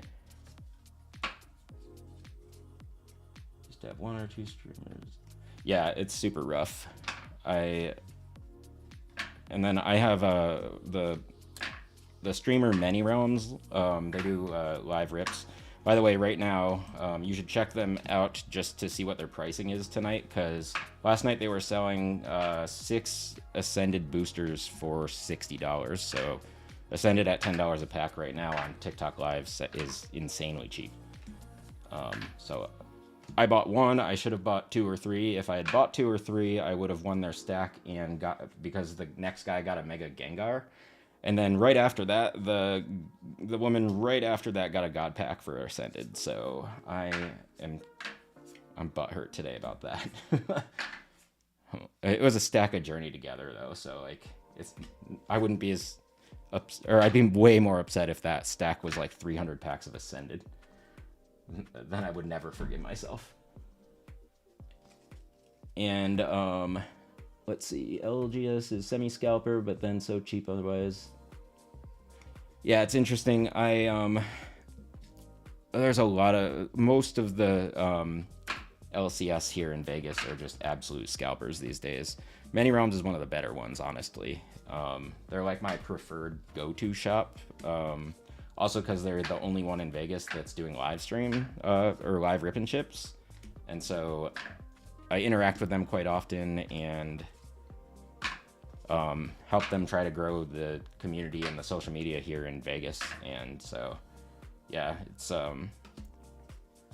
one of these days as they get bigger and as I get bigger, maybe they'll sponsor me, or at least my giveaways. And what's up, John Phillip? Good to see you. And let's see. Actually gonna see if they'll take a slab real quick. Oh, nice. Yeah, I wish I had, I live in a really new part of Vegas, and there's not an LCS within like 5 or 6 miles of my house, so it's kind of a bummer. I need somebody to open one up in the shopping plaza down the street. I really need to save up some money so I can open up my own shop, and then I will be the one to open up one down the street. But in order to do that, I would have to start rip and shipping, and so that's my whole thing is if I can monetize that and then show that I can have strong, consistent sales to distributors, then I can probably then lease a space and open up an LCS up in my neck of the woods in Vegas. And that would be pretty sweet because I also really just don't want to work a day job anymore. Let's see. Oh, nice. That one's worth some decent amounts, I think.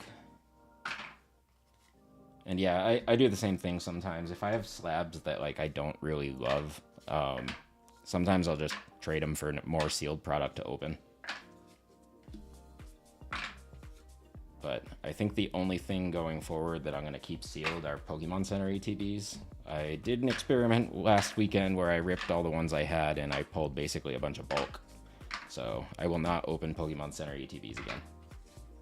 But I had to see. I had to see if there's something crazy in them. And now I'm just going to assume that they're always bulk and I'm not going to open them anymore. Let's see what else we got here. All right, next pile. Sorry, my head keeps getting in the video for a second there. They sometimes don't take slabs. Interesting. I wonder why. It'd be weird that they're like do it sometimes but not others. Oops.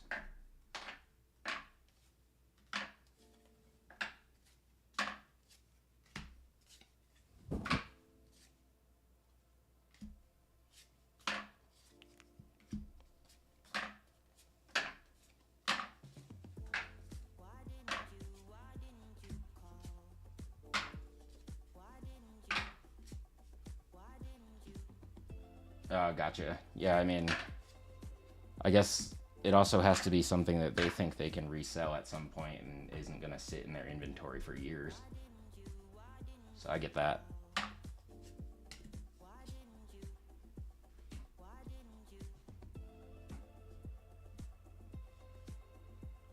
Yeah, because there's definitely stuff that I'm sure people bring in and they look at it and they're like, yeah, we don't want that because we're not going to be able to sell it.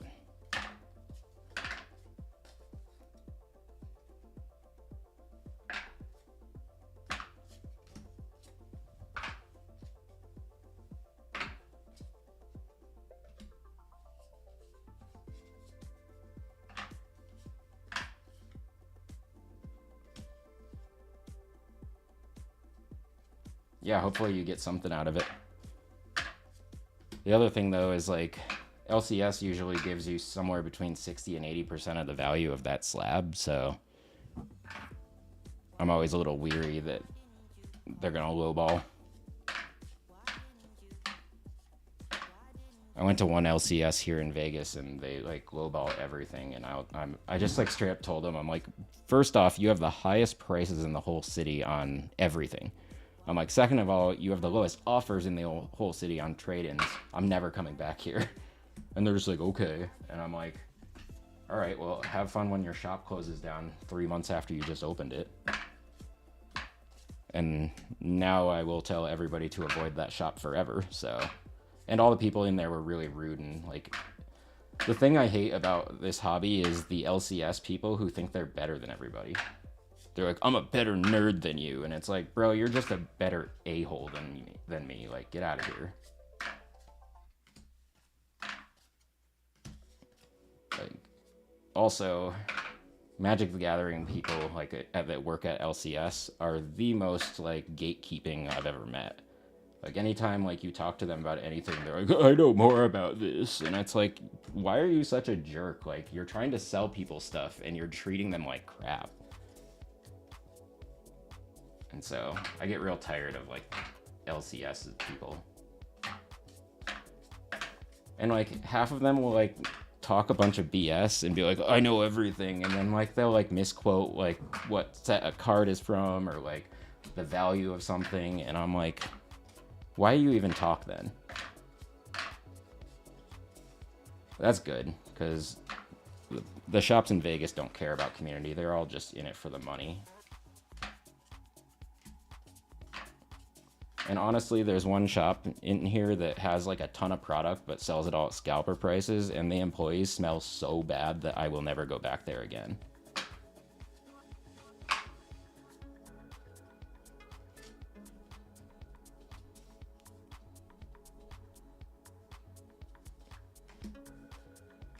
Like, that's also my complaint with going to card shows is like, there's people at those card shows every time that it's like they've never, ever, ever once put on deodorant. And like, I don't need to wear deodorant because I'm Korean and I have a genetic mutation that most Koreans have, and you don't smell. But like, these bros are white dudes that smell like absolute BO from miles away. You go to a card show and smell like that. There's one guy at the last card show I went to, he was wearing like a Kangaskhan onesie, and it literally smelled like piss. And I'm like, do these people not, like, how do you not realize how disgusting you smell? Hey, half Korean, do you have to wear deodorant then? I don't know if the other half is overpowering the Korean half.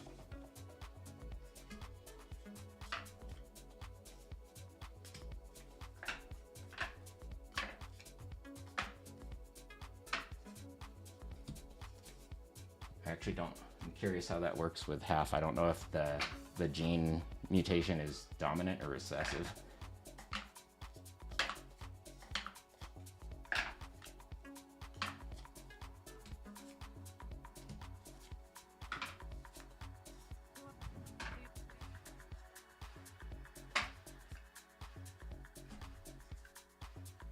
Supporter.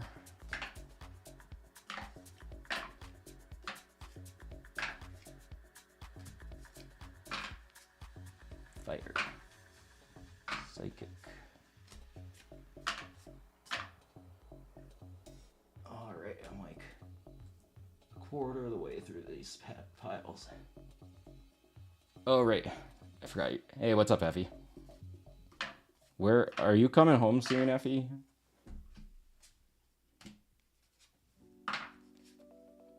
Oh, she's gone. That was my roommate. Yeah, that's right. You were adopted from Ukraine. Yeah, I was actually adopted from South Korea. I have a biological brother I have never met that I'm trying to meet someday. I've been learning Korean for the last year or so as well.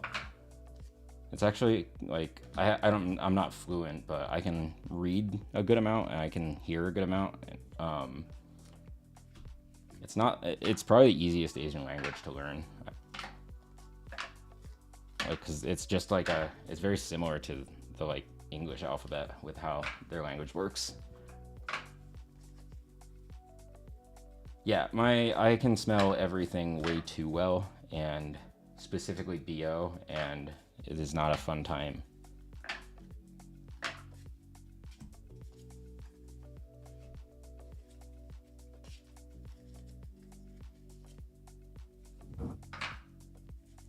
And let's see. Hey, Ardo, how are you doing? Depends on where you're getting the tap water, but I can like, some of it smells kind of metallic-y to me. And the aftertaste is really gross. But I can drink tap water that's been put through a reverse osmosis thing. That's what we do at home. But I can't just drink it straight out of the tap, especially here in Vegas. Like if I drink from the tap, it tastes like I'm drinking pool water.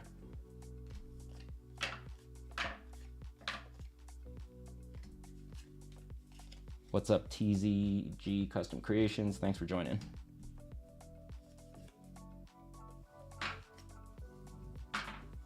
Just sorting some cards because I ran out of space in my office and it looks like a bomb went off in here, and I'm just trying to clean up so I have a more focused space again.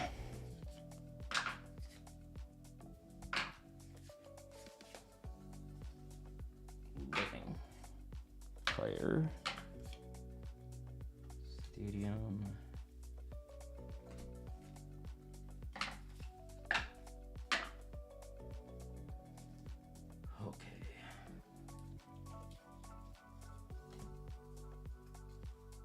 Screamtail, is this reverse hollow? Yes.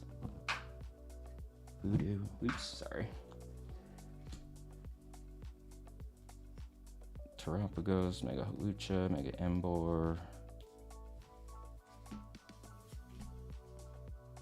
King Gambit. Rufflets. I'm gonna regret putting all this bulk away when I go ahead and master set this whole Ascended set. I should have probably been keeping track of these, but it's fine.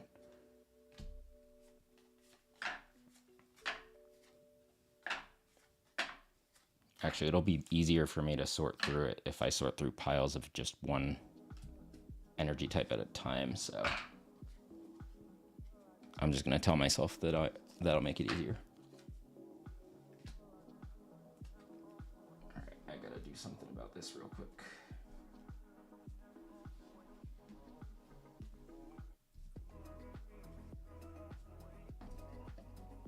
And this is why I want one more row in one of these trays. So that this doesn't happen. Actually, let me take this energy, put that over there, and there we go. It's a little bit better.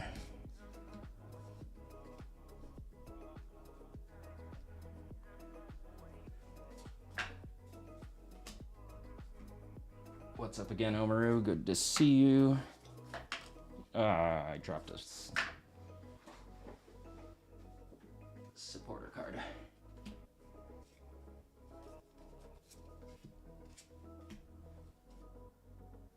Fighting. Fire. Item.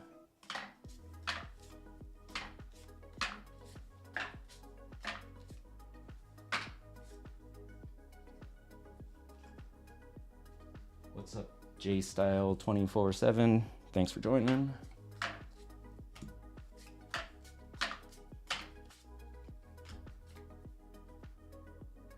quarter.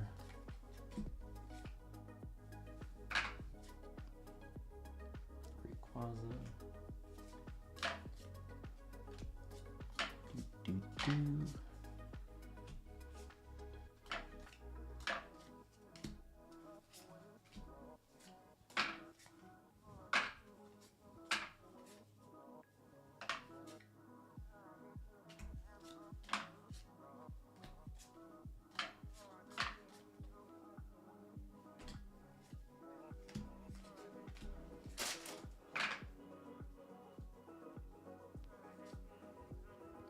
Dog is a psycho right now.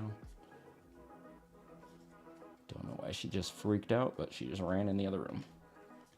And ran almost into the wall while she did that.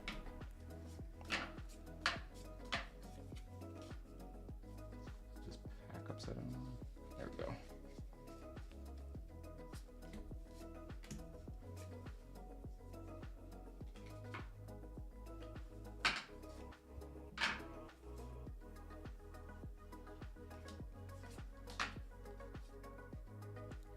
Okay, what's going on here? Item. Clefable.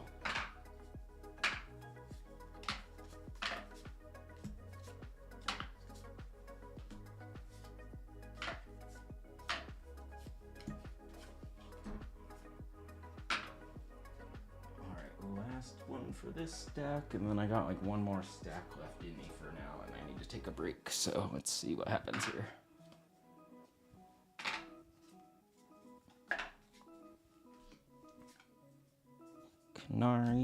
Canary. I just got that SIR pulled for me. I need to get that in the mail tomorrow or so.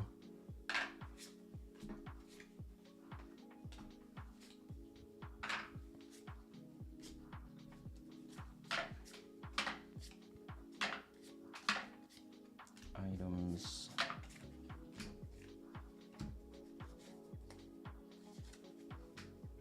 What's everybody doing this weekend besides watching me sort some cards?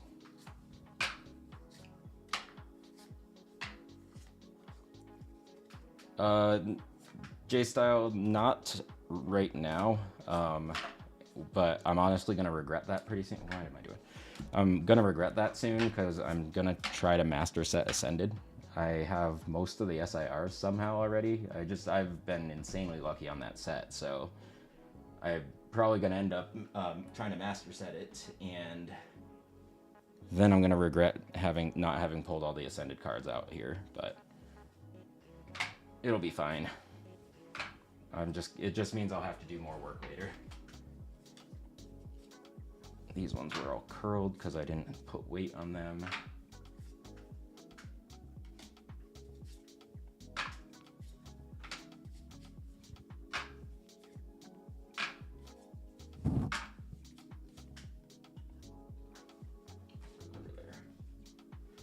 Yeah, so either way though, it's much easier to find stuff if you're like trying to master set and you know what color obviously you'll know what color each card is, so I know where I can find it, because basically what I do is I sort by energy type, and then I sort reverse hollows versus like normal cards, and then I separate them all out so that like I have a box that's just like fire reverse hollows, for example, and then I put the quarter of the year, or the quarter and the year in which I opened or sorted those cards. So what it ends up meaning is that if I was looking to master set, all I'd have to do is go open each box, find the right Ascended cards, and then sort through those, but it would be pretty easy to find them. But I do not, what am I doing? I do not scan any of my non-double rare or above cards, just because I have so many bulk cards that it would be impossible to scan that many. Oh wow. One of my buddy's moms found his old Sega Genesis and is sending it to him. That's pretty cool. I bet it still runs. And yeah, this if you're curious, this tray is called BCW Safe Sort. It's like 35, 40 bucks on Amazon. It's been worth every penny to me. But find it off Amazon if you can, because I was just on this whole tirade about how Amazon allowing the scalper bots to do pre-orders and then list all the pre-orders for insane prices on their third-party marketplace is the worst thing for this hobby. And then Amazon uses that as an excuse to sell their own stock after pre-orders at market price, which there's something illegal happening here, and I'm almost positive.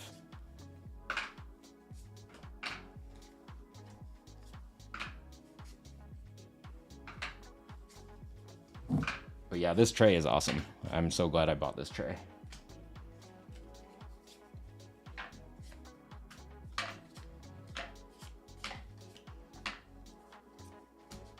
If somebody that's watching right now happens to see the reverse hollow Mimikyu from Phantasmal, can you shout me out? Because I might miss it. I guess I could just look at all the reverse hollow psychic cards when I'm done sorting. That's probably the better way to do that.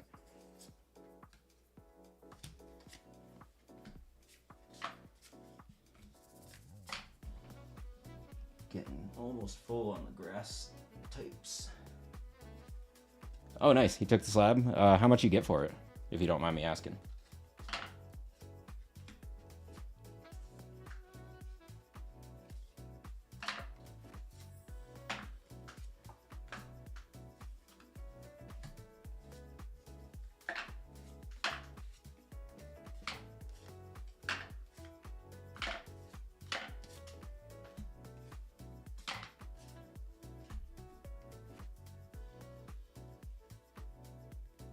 Got a bunch of Lorwyn in a prismatic pack. Did you get play boosters or collector boosters? I'm guessing based on what that card was, it was a slab. It could go either way.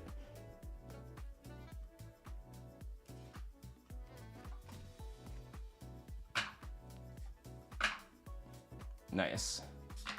How is that set? I tried to get back into Magic the Gathering as an adult, and like my ADHD brain just doesn't have the patience to play it, but I like collecting certain sets for the art, and like Final Fantasy was obviously the big banger for everybody for both art and playability, but like then I speculated on Spider-Man and I got so wrecked on paying money for that set. But yeah, curious if Lorwyn is actually... Lorwyn's more of a traditional set, so I'm guessing that it's actually fairly decent. All I care about personally is the Star Trek Universes Beyond set later this year. I'm gonna go so hard on that set. Just take all my money right now. What's up, Julian? Thanks for joining.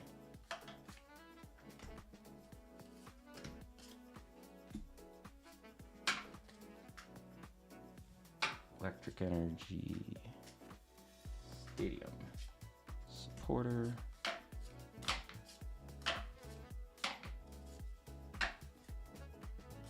Roly-Coly. Lorwyn is great, playable and beautiful. Nice. When's the last time there was a playable and beautiful set that wasn't Universes Beyond? I feel like Edge of Eternities didn't do super well.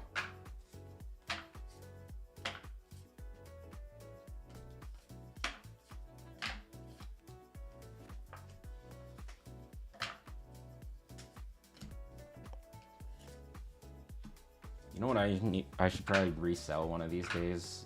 I ended up with one of those Costco bundle things for Bloomburrow. I just remembered it's just sitting in a sealed box. Ooh, Pokepad.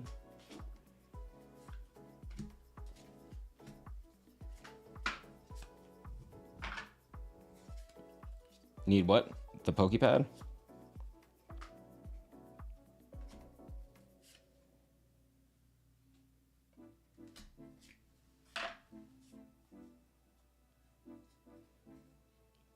Oh. Why is Pokepad so crazy? So this card is a search your deck for a Pokemon that doesn't have a rule box. So basically you can, like, anything that isn't an EX. But this one means that you can get, like, pretty much, if you already have, like, the evolution you're looking for, you can get this, like, you can get the card you need to get to the evolution and stuff like that. So it's a super playable card if you play the game.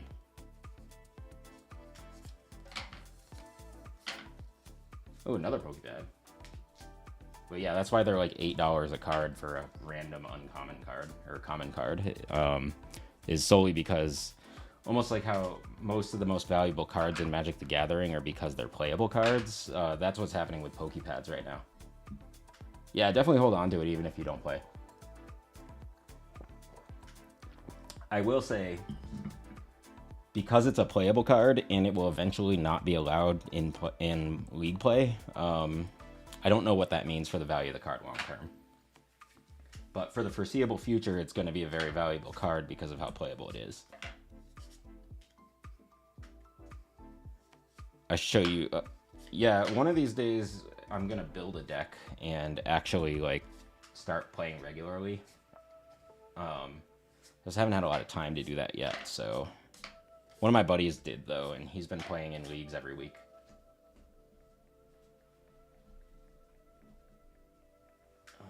See, I gotta grab some more. Almost done for today, I think. Let me see what we got here. Ghastly. Like, kind of low-key hoping I find a card, like a decent rare card in these piles that I didn't realize. There's definitely a chance.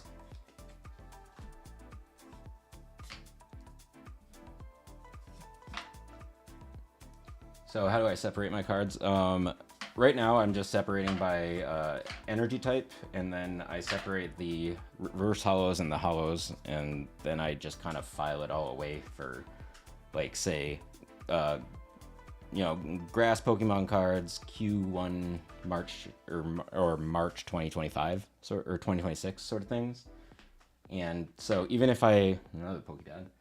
Even if I don't sort by set, it's much, much easier for me to find stuff because, like, I know right now that most of these cards are going to be Ascended Heroes, and so, like, Q1 or March 2025 is going to be really just the right signal to say, oh, okay, let me go find all the Ascended for my Master set.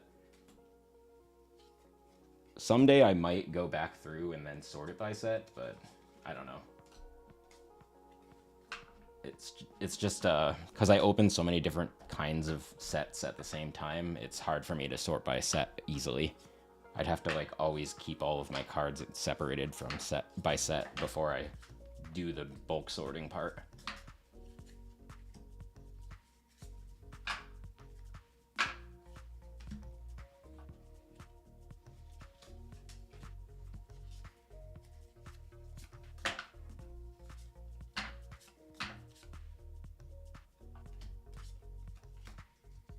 And sometimes I'm just tempted to, like, take all of the bulk and just, like, put it in a box and then, like, donate it. Like, just because it is time consuming to sort, but it's also just content that I don't have to pay for on my streams, since opening packs on streams can get very expensive, so sometimes it's nice to just hang out on a stream and not have to worry about how much money I'm spending out of pocket every pack I open.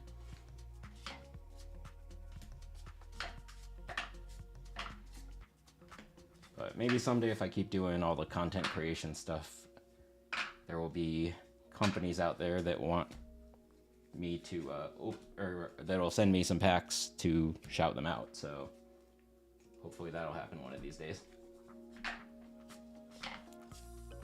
I'm not trying to go into, like, every shop like, I'm an influencer, you should give me stuff for free, because I hate those kind of people. They're, like, not something I want to be.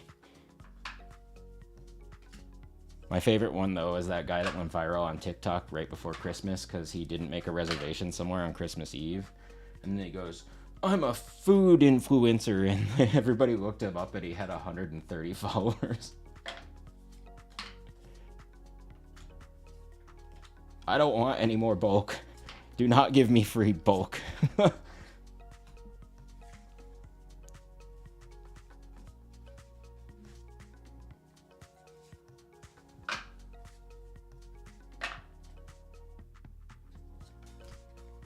Honestly, one of my buddies is a content creator in the Pew Pew space, and I'm tempted to like give him a bunch of bulk and be like, can you see how much bulk you need until it stops a shot? I think that would actually be kind of fun.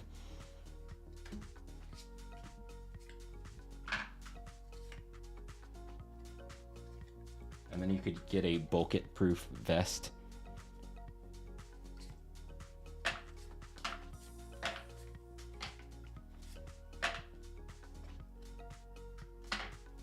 Yeah, if I lived in a more rural area, I would totally just do that today. I mean, I could do it here. I would just have to go drive out to the desert, and I don't really feel like doing all that.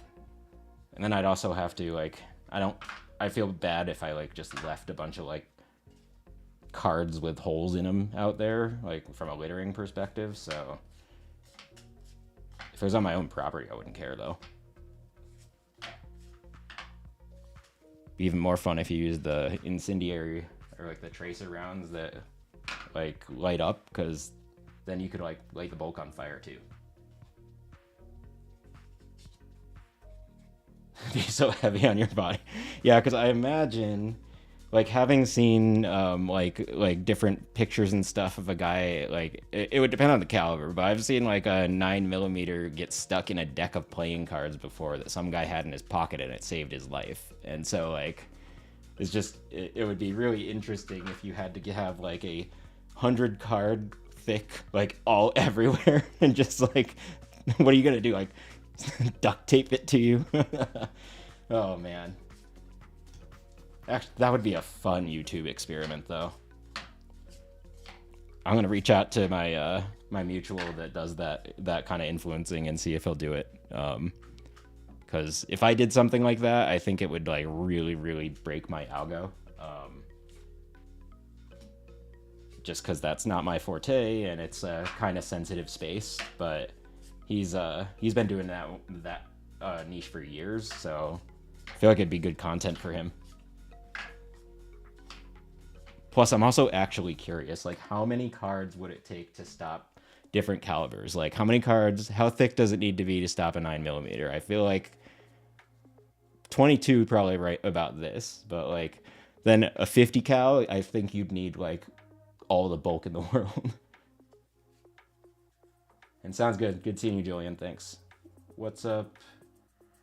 I don't know how to say your name. S2P33DDD. I think it's speed something. Thanks for joining. Oh boy, the Sharks. I'll be watching the Golden Knights, not tonight, but tomorrow.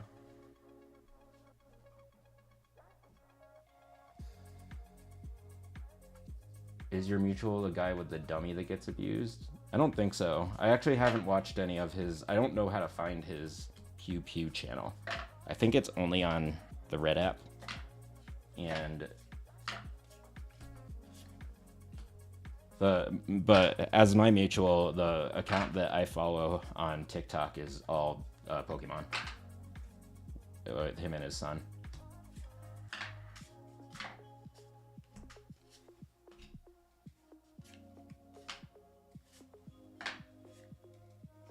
Hey Jace, curious, have you been following that one guy who said that everybody over 45 is creepy in this hobby? Like, have you been following the comments? Because I'm just curious since I blocked him.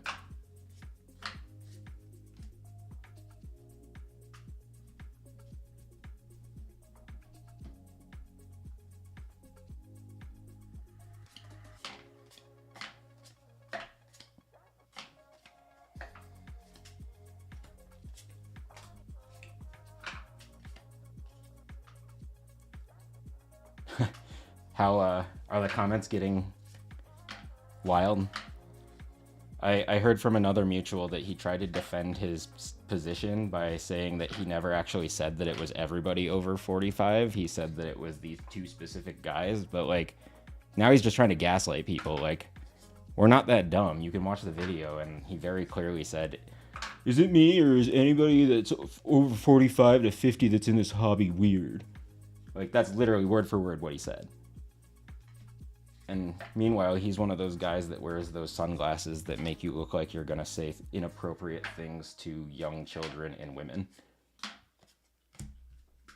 And the sad thing is this guy's got a kid, which means he's teaching his daughter his nasty ways to be a human.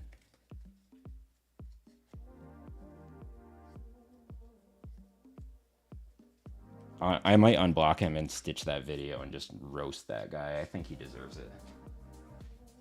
Especially since, like, I'm sorry, but he's trying to act like he's some big time influencer. He has like 1,000 followers and he follows 20 people. Anybody that has that many followers and doesn't follow back is honestly just a like wannabe influencer loser. Like, and that's how you never ever ever grow. Like, the only people that have like huge followings and don't follow back are like the ones that have already grown their accounts huge, and back in the day they probably had a lot more followers and they just unfollowed everybody as they got that big. When you're at 1,000 followers and you're not interacting because you don't see anybody's content, then like, why are you even on social media? Like, I don't think I dislike anybody more in this hobby than that guy. Like, legitimately. I would honestly probably hang out with those gross scalpers he was talking about over this guy. Plus, I get the sense he probably doesn't like to hang out with people that aren't angry and white. That was just the kind of thing I picked up from him.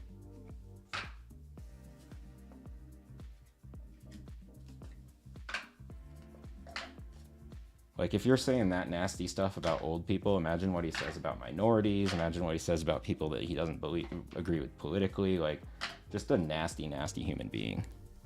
And, like, honestly, it's just pathetic. Also, like, why is he talking like he's, like, the king of this hobby when he's, like, talking about, like, he's talking all this shit out of, like, a freaking 1998 Honda Accord? Like, bro, you're acting elitist and you're in a car that has cloth seats.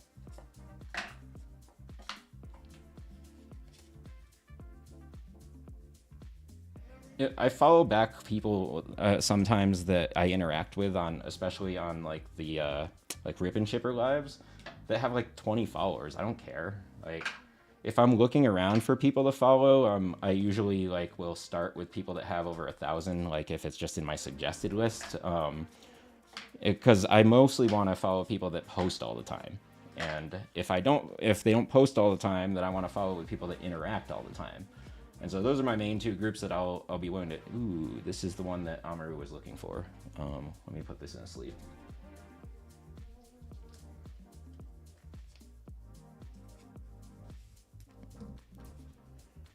And another sleeve. But yeah, I just like, I don't understand. Like, this hobby's already got enough problems. Like, gatekeeping the age in which you're allowed to collect is not another one we need. So I'm like, I've been like going back and forth all week about if I really want to just make a stitched video with that and just totally roast that guy. I'm not going to be nice about it at all if I do that. It's like legitimately might be like he deletes his account level mean.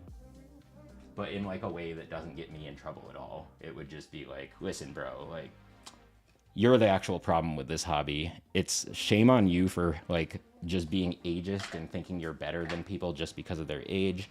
You get old, or we all get old. Someday you're gonna feel bad when somebody says the exact same thing about you.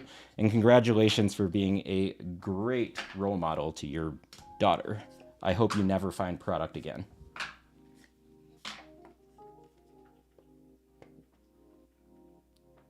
He was wondering what, yeah, because you interact and you come and you hang out, and like, that's the biggest thing is that like a lot of people that are just consumers of social media don't think that any like content creator accounts will ever follow them or do anything like that. The one thing I won't do is when somebody says, can you follow me back, and is all thirsty about it, I'm like, no, like that, you're making me uncomfortable, bro. But like, not that many people ask, and that's a good thing. Like, because I straight up would just say no to those people. Like, don't sound thirsty. It's weird. But I've also like done this for a while, like outside of doing whatchamacallit, like Pokemon content creation. I used to run a hockey podcast for just like a personal for fun one for the Vegas Golden Knights, and it was four of us. We had a great time. We would just kind of do a podcast as if you were like talking to four guys about hockey in a bar. And it was just a good time. But like a lot of times on like Twitter or whatever, like there'd be people that would be like, oh hey, like I listened to your thing, can you follow me back? And like I tried that once, and then they would just not interact, and I'm like, what was the point of this? And but yeah. And also, like, there's a lot of famous streamers that will follow back too, or like at least like put you in certain lists or stuff like that. Like, the whole point of content creation and being on social media is to interact with others, and I don't understand the people that seem to want to act day one like they're an influencer with 1 million followers. That is the easiest way to turn people off. And hopefully I never get that kind of ego, even if I did get that big.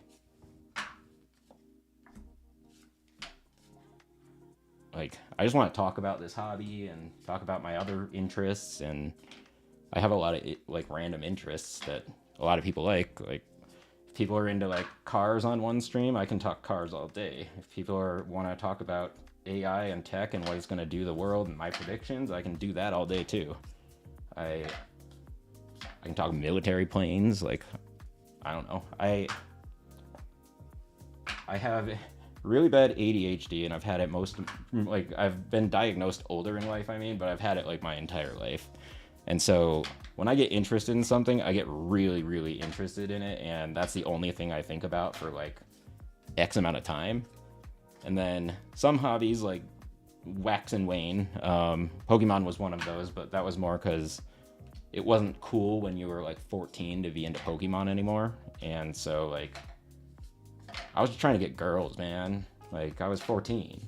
So I kind of just like got out of the hobby. But like, if I could go back and like in time, I would probably kick 14-year-old me in the nuts and be like, just stay with the hobby. You're going to be so rich if you stay with that hobby. Do I collect Japanese? Not a ton, honestly. I'm like pretty much only English. I'll get some Japanese packs here or there. And then I'll also get some Korean packs here or there, mostly because I'm actually trying to learn Korean, so I think it's fun to try to translate or read what's on the card. But yeah, like I said, if I could go back in time, I would totally kick 14-year-old me in the nuts and be like, bro, what are you doing? Like, you're not going to get any of those girls. Just keep collecting Pokemon, and someday you'll do just fine. Like, I was definitely a late bloomer when it came to stuff like dating. Like, I had no idea what I was doing when I was younger. I had a girlfriend in like high school or whatever. Like, I wasn't like completely clueless, but I had no idea like how to really date until I was more in my 20s.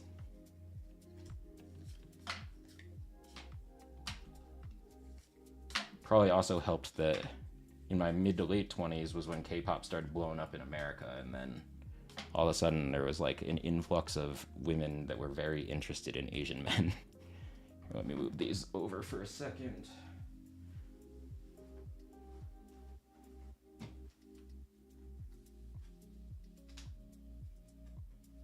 Gotta wait, peeps. Alright, I got half a pile left, and then I'm gonna break for today. What's up, Amelia? Thanks for joining.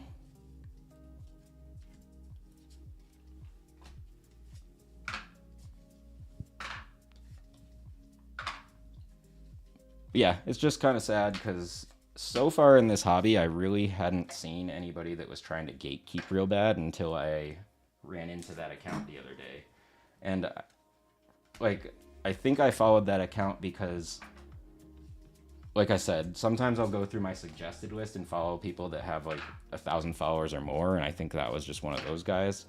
And the other thing is that like he's saying this stuff about like Even when he tried to like gaslight everybody and say that like, oh, that's not what I said. I was talking just about these two like 50-year-old guys. He also was complaining because they were quote unquote scalping, but that guy's a scalper. He literally goes into like every day with his daughter, and he clearly brings his daughter so he looks like he's not a scalper, but he goes every single day to Pokemon vending machines around his city and tries to buy every single one of them out. And he even had a video where he took all of the product in front of a bunch of kids that were waiting in line behind him. So, like, honestly, I hope that guy's collection gets lit on fire. If I ever see him at a card show, I might just light it on fire myself. How often do I stream? Generally, it's once during the week, and then sometimes both weekend days. Like, I'm going to be on again tomorrow midday. I have a case of Ascended ETBs coming that I managed to get from my local shop, and when the heck did I do these? Oh, all right. Well, I got some more decent cards to sort later. Oh no, my stack just fell over. It's fine. We'll put these over here. Let's see what else I got in here. I got a Voltorb.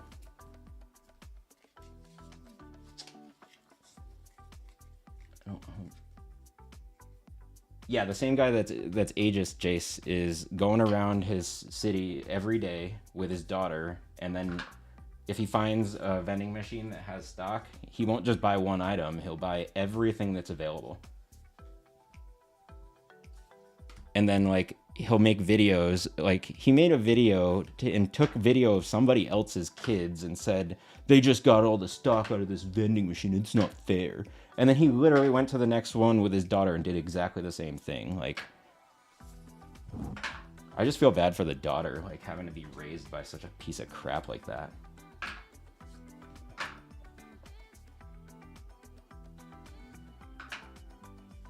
And honestly, if there's like nobody around the vending machine and I was able to get like an ETB and a few loose packs, I would straight up just give the packs to the kids. Like, they're like $4 or $5. It's not a big deal at that point. And what's up, Skip Gordon? Yes, I am sorting again. I was saying earlier, I had 15 stacks over a foot high of bulk cards, and it was getting to the point where I didn't have any room left on any of the shelving in my office, or like my desk, or the desk in front of my like TV where I honestly just put all my crap. And then I have like 1, 2, 3, 4, 5, 6, 7, 8, 9, 10, 11, 12. 12 empty ETB cases on my floor I need to clean up after this too. I have been going real hard lately, and I gotta reel in my spending a little bit. But like, I also have just run out of room in my office for my debauchery. And yes, 100% hypocrites. It's just sad. I was just saying, there's this guy that posted a TikTok, and he started the TikTok off, is it me or people over 45 or 50 that collect Pokemon weird? He's like, I'm 35, and I'm like, okay, so you're not even that far from being 45. He's like, and I started this hobby. And then he's the same guy who apparently brings his daughter around to every Pokemon vending machine in his city and buys it out if it's there, even if there's kids in line behind him. But then if there's kids in front of him in line and they buy it all out, he complains and he records children not doing that on TikTok, which I think is incredibly inappropriate. If I was the other kid's dad, I would be throwing hands with that loser. Let's see, gave packs away because I had hit earlier in the day. Yeah, see, live, laugh, love, you're a decent human being. Like, and like, we're not in this just to like ruin kids' chances of this hobby. Like, that's the wildest thing, is he was complaining about these like older gentlemen that were actually just scalpers. It doesn't matter what age you are, they were just scalpers. Like, ruining his daughter's chance of getting packs that day when he's doing that to other people. And I'm gonna almost guarantee that this guy doesn't actually either he doesn't have a daughter, or he does but she doesn't collect, and he's scalping these himself. Like, it's just like, honestly, this guy's the biggest loser I've seen in this hobby. Hold on, I'll be right back.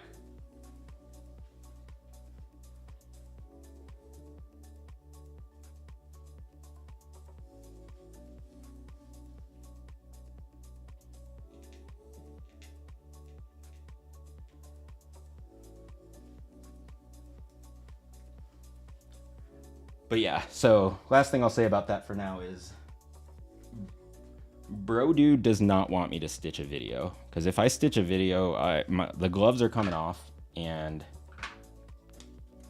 I'm very good with words when it comes to that sort of stuff. Like, I'll straight up write a script and just call him out in such a way that, like, if I were him, I would just straight up delete my TikTok.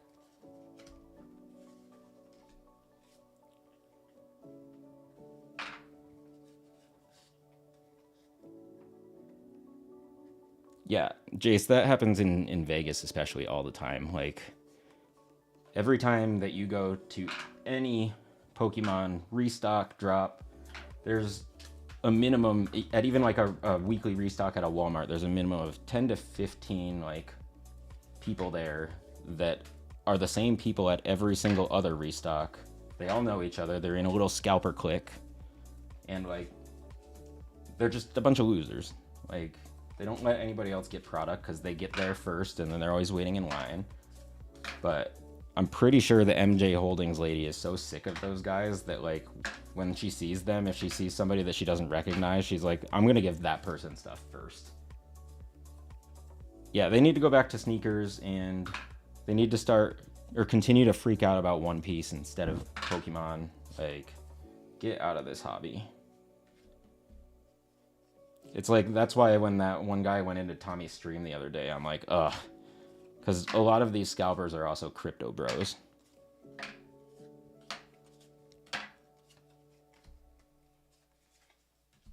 They're like I'm just making the hustle on everything I can, bros. And I'm tired of those people.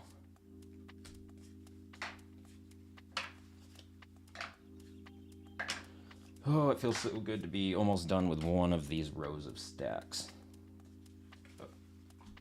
Kind of. Not really that done. I just forgot I had 4 more stacks on the other table.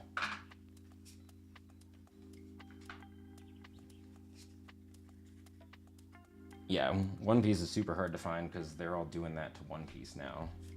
Because I think Pokemon got too competitive for them to buy it consistently. Also, I saw that a bunch of those botted accounts on Walmart Plus's drop got banned, and all of their orders got canceled. So that's cool. And then there's like people on Twitter like, mine got canceled and I wasn't using a bot. I'm like, no, you just don't want to admit you were using a bot and you got caught. What's up, Kobe? Thanks for joining.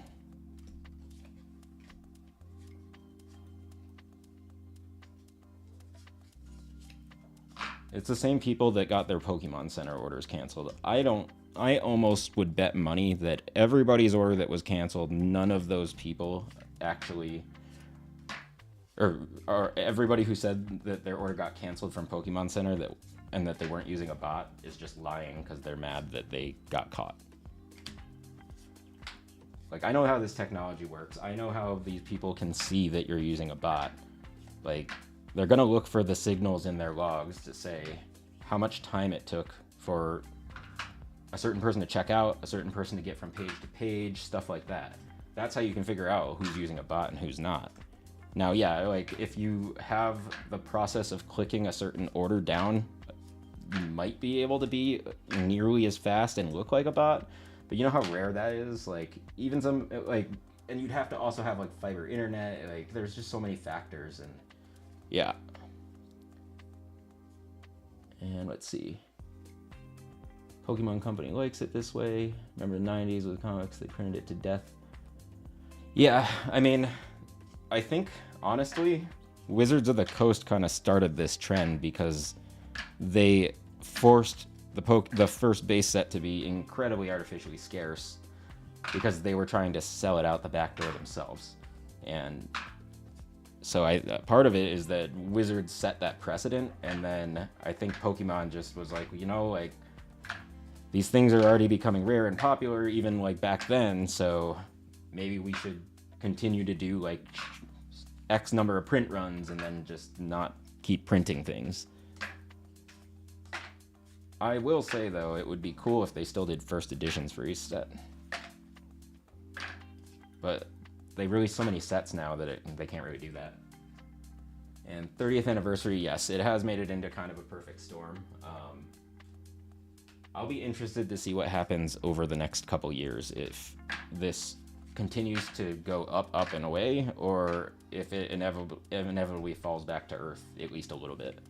My gut says that it can't keep going up forever. But I also said that about the stock market a while back, and then it continued to go up forever. But that's also something that is teetering on some stuff right now.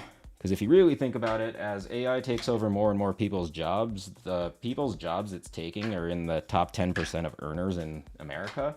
And the top 10% of earners are spend more than 50% of the annual spend to keep our economy afloat.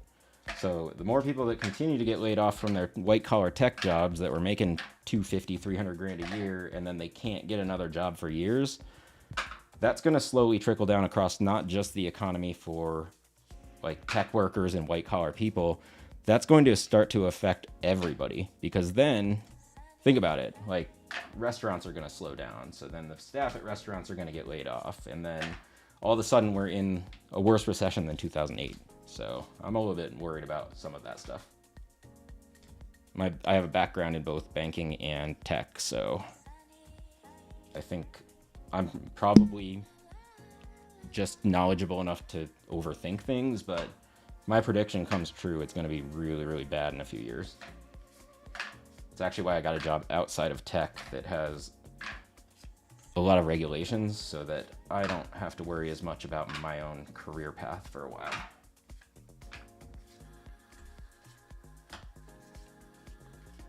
Yeah, I agree. I think the bubble is going to pop. But I also think that it'll pop and then slowly build itself back up. Like, what I don't think will happen is that Pokemon will pop and never become as valuable ever. I just think that the prices are going to fluctuate really, really steeply at some point, and a lot of people that were speculating for too long are going to lose a lot of money, and I don't really feel bad for them. Hence why I'm trying to sell a couple extremely valuable slabs now versus later. They're probably going to continue to go up, up, and away, but if they don't and things start to crash because the prices are already too inflated, I don't want to be caught in that with stuff I can monetize quite well. It'll be nice to get product at MSRP whenever you go to the store someday again, though.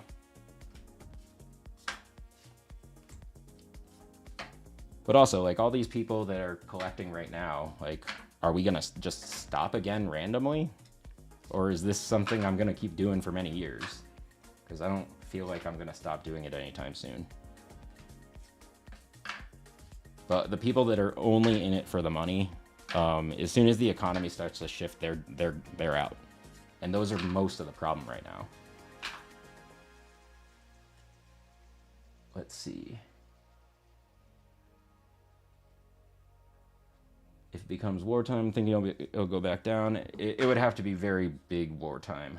But honestly, if you want to talk about that, this whole Iran thing could lead into the United States depleting a lot of munitions, and then China uses that as an opportunity to then attack Taiwan. And then at the moment that happens, I would expect North Korea will send all of their artillery shells to Seoul. So things are not looking fun right now, which is why I like just looking at Pokemon cards.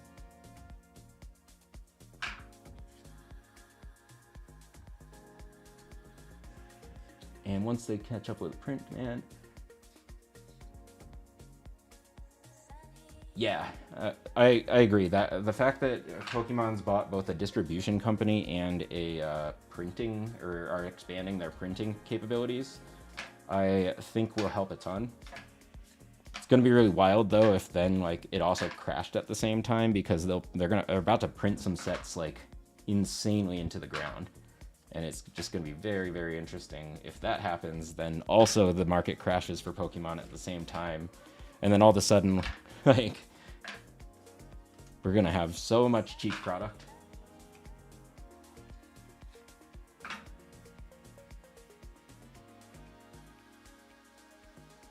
Yeah, I'm in it.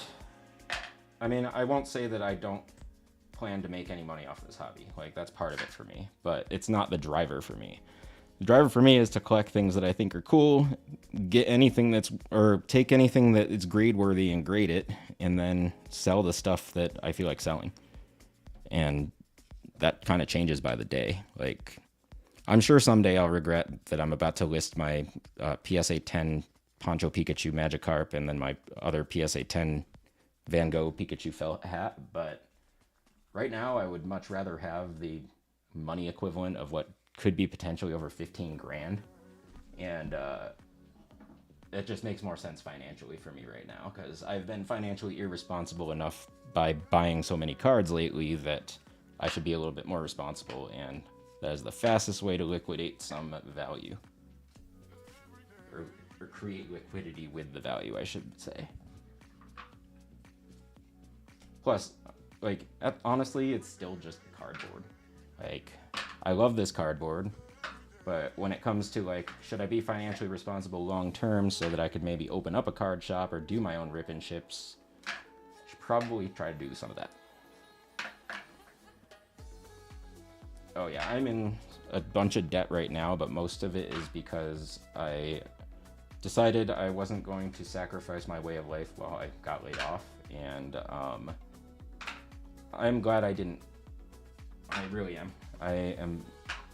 It was like the most like therapeutic thing I've done in my entire life was be laid off and then just be able to live like a normal person for a month or two. And I would have had to like reel it in a lot if I didn't get a job again like so quickly. But yeah, overall, I'm just happy that I can still afford to do this and I can pay off like all of the debt that I have that isn't my mortgage by the end of this year if I don't sell anything at all. But I want to at least liquidate some or have some liquid cash for now so that I can maybe try to do some rip and ships or maybe try to do like something or just pay off some debt. But it would be great if I can do rip and ships because that will help me just fast track paying off the debt. Oh, Metal Lab. What's this from? Temporal Forces. It's a weird looking card. What's up, Mary? How you been?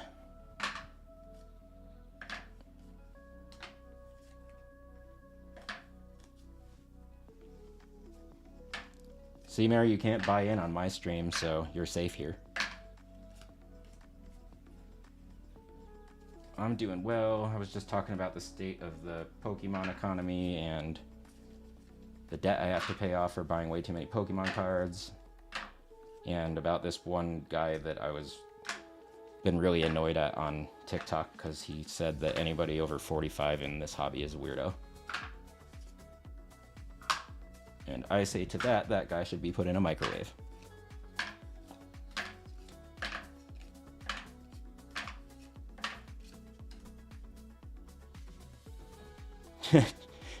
That's funny. I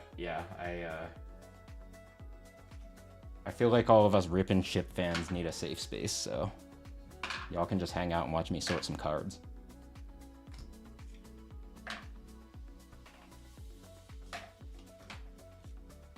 But I guess that's going to be dangerous if I do start rip and shipping, won't it?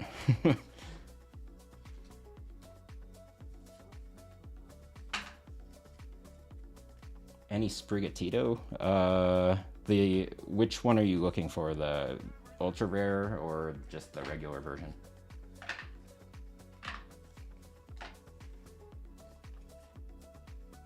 I got a bunch of the Sprigatito full arts somewhere.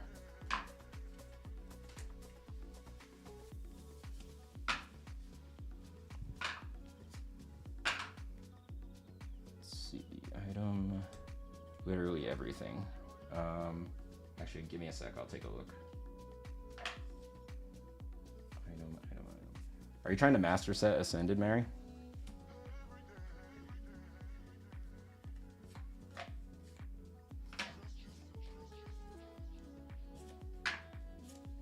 Well, since we got some more people in this stream, let's see.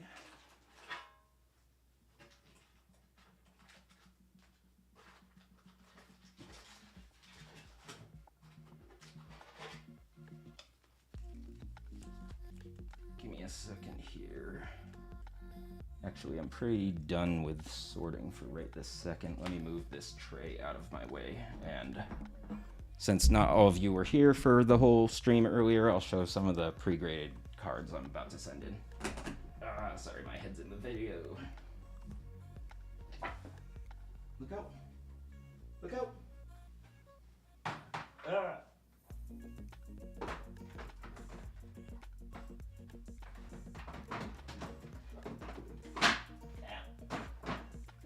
we go. You gotta wait. I'll be there in a second.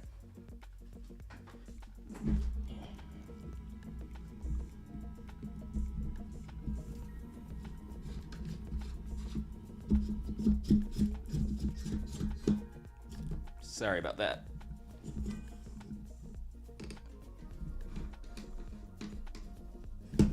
There we go.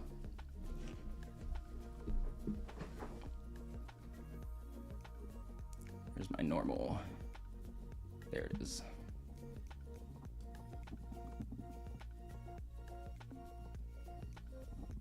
I feel like that's farther away than it usually needs to be, but that's fine. You gotta wait. I'll be out in a second. I'm almost done. Sorry, my dog's like, feed me. She can't wait an extra 30 minutes. She's freaking out. It wasn't too heavy. Okay, let me see. Where's my SIRs? There they are. All right, Zoroark. We got Pheasantipity. We got the Mega Gengar. Hold on, there's more.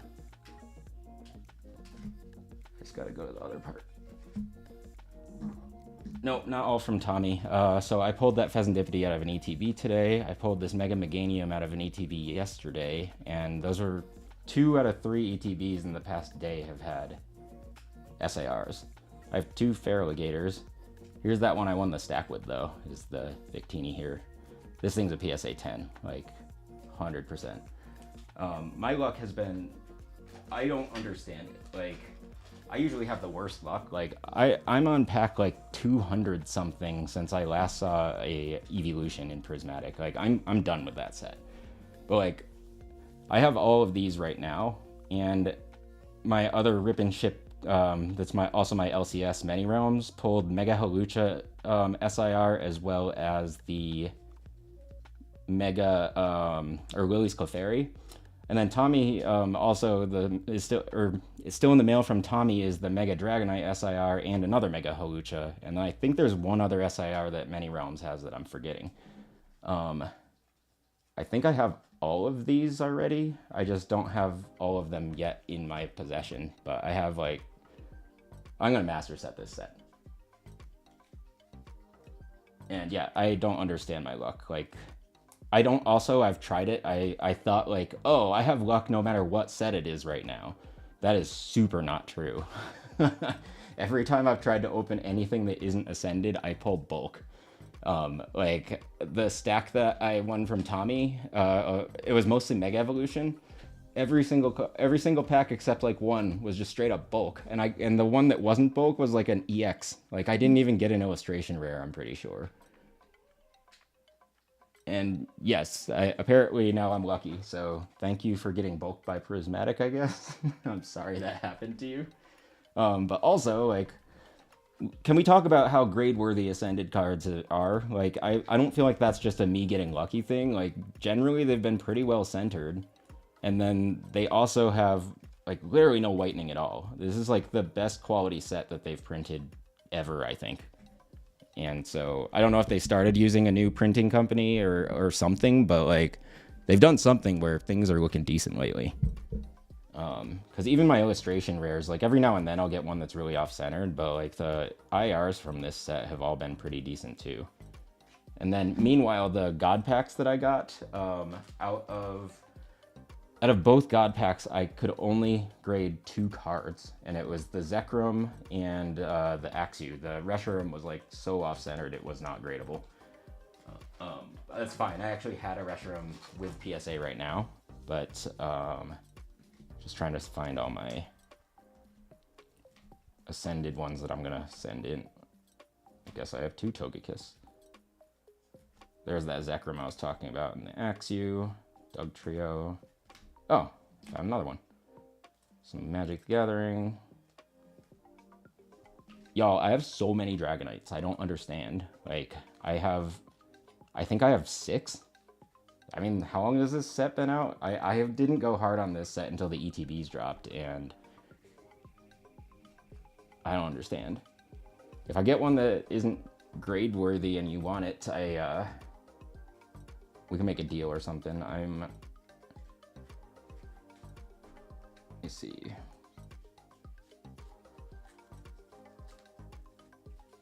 Where did I put those other ones? I just want to sort these the right way. Dragonite, Dragonite, Dragonite, Diancie.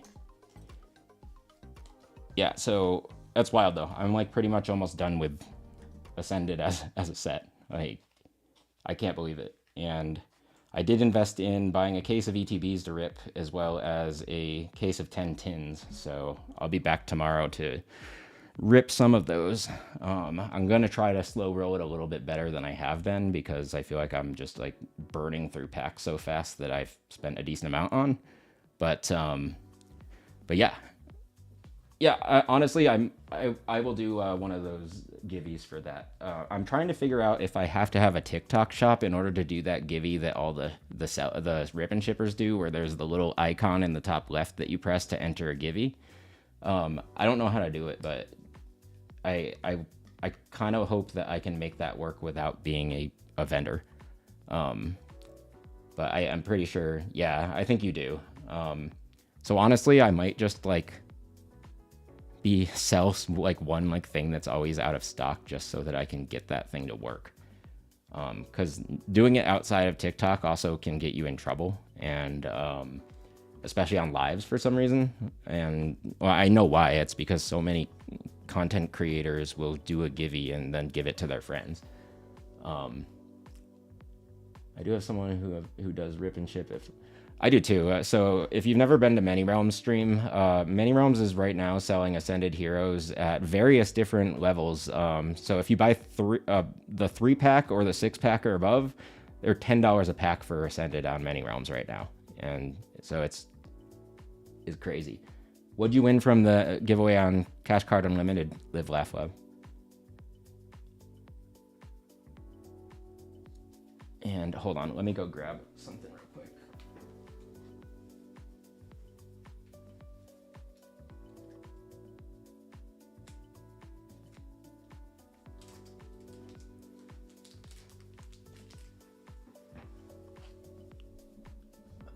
Ooh, Pokemon deck box, nice. You know what Many Realms is selling for like $40 right now that I'm really tempted to buy tonight on their stream is they have those Chinese New Year like collection boxes with the red envelopes and the stamps, and I really want that stamp. I don't even know what I'm gonna do with that stamp. Like, what do I stamp? But I just want it. Hey Brogan, I am good. How are you? But yeah, for $40, I feel like that's not a bad deal. I'm gonna open 2 more packs while we're just chilling here for a bit.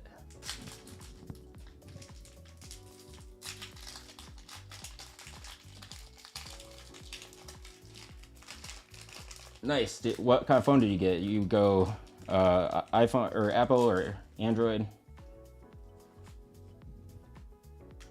This video is being streamed, at least my desk is being streamed through an ancient iPhone 13. But all I need to do is plug it into my computer and use it as a webcam, so fine with that. All right, let's see how Paldean treats me today. Newest Google Pixel. I've heard really good things about the newest Pixel. My buddy actually works at Google and uses it and said it's awesome. Nemona's backpack. All right, we got a Squawkabilly EX. Paldean hates you. Amaru, one of my regulars in here, I'm actually putting together a bunch of cards that he's looking for his Phantasmal Master set. I have like almost the rest of the cards he's missing. He was showing me a picture yesterday. He bought one single pack of Paldean. It was the first pack of Paldean ever. He pulled the Bubble Mew. But the problem was that the Bubble Mew had I'm just going to use one of these cards because I have like 8 million of these. It looked like that on the top. And like it came out of the pack like that. And so can you imagine like having that happen to your Bubble Mew out of the only pack of Paldean that you've ever opened? Like I was so bummed for him. I'm like, dude, that sucks so bad. I'm like, you know what? Like at the very least, I bet you can take like a roller or something and get that like little nick back down and then just put it in a top loader and just have it in your binder collection so it looks okay. But yeah, I was bummed for them because like I know that they were hoping that they got a grade worthy version of it too. So yeah, pack fresh damage is super lame sometimes. I'd pulled that Rayquaza out of that one pack of Roaring Skies last week on stream, and the thing is perfect in the front, but you turn it over and like the whitening looks like I'm just gonna mess this card up again too because it's literally just a common card. I'm just trying to show what it looks like. It literally looked like this. It was so bad. Like I was like, man, that was a fresh pack, and this is what my Rayquaza looks like. And the thing that sucks the most is that Rayquaza is $92 as a raw card, but a PSA 10 of that same Rayquaza is $2,100. So I was bummed. But yeah, and so thought that was an interesting story. All right, let's open this guy. And then I'm probably gonna cut the stream for today. I will be back midday tomorrow again to, give me 1 second. What's up, Mazexi? You're going to your first convention next week. Any tips for your trade challenge? So you're attending the card show, not vending, right? And I would say I've only gone to a couple card shows recently. A lot of it is just knowing the pricing or using Collector or TCG Player to look up pricing and seeing what's fair. And then lots of vendors you gotta like just straight up negotiate with. A lot of them don't like to do the coin flip challenges anymore because I think they keep losing and then they're losing money. Cosmog, Kyogre. Ooh, another Reshiram. These are awesome looking. I love these ones. The texture is super cool on these. And then, ooh, Flying Pikachu too? Double hit. All right. Let's see. How the back of these look. Celebrations, for whatever reason, is a surprisingly clean set. Like, I don't understand why it's always so, like, I've gotten a lot of clean, gradable cards that came back as 10s from Celebrations. And yeah, so Mazexi, I would definitely make sure that you're, yeah, just bring your apps or bring a phone and make sure that it's got lots of battery and that you're able to look up cards and scan them or look them up and say, okay, like what's the market value of this card? And then if they're over market value, like be like, this is the market value. And if they just like won't budge, then like move on. Because you're always going to be able to find almost any card again somewhere else. And I've gone to card shows where I mostly buy sealed product whenever I either go to stores or LCS or card shows or whatever.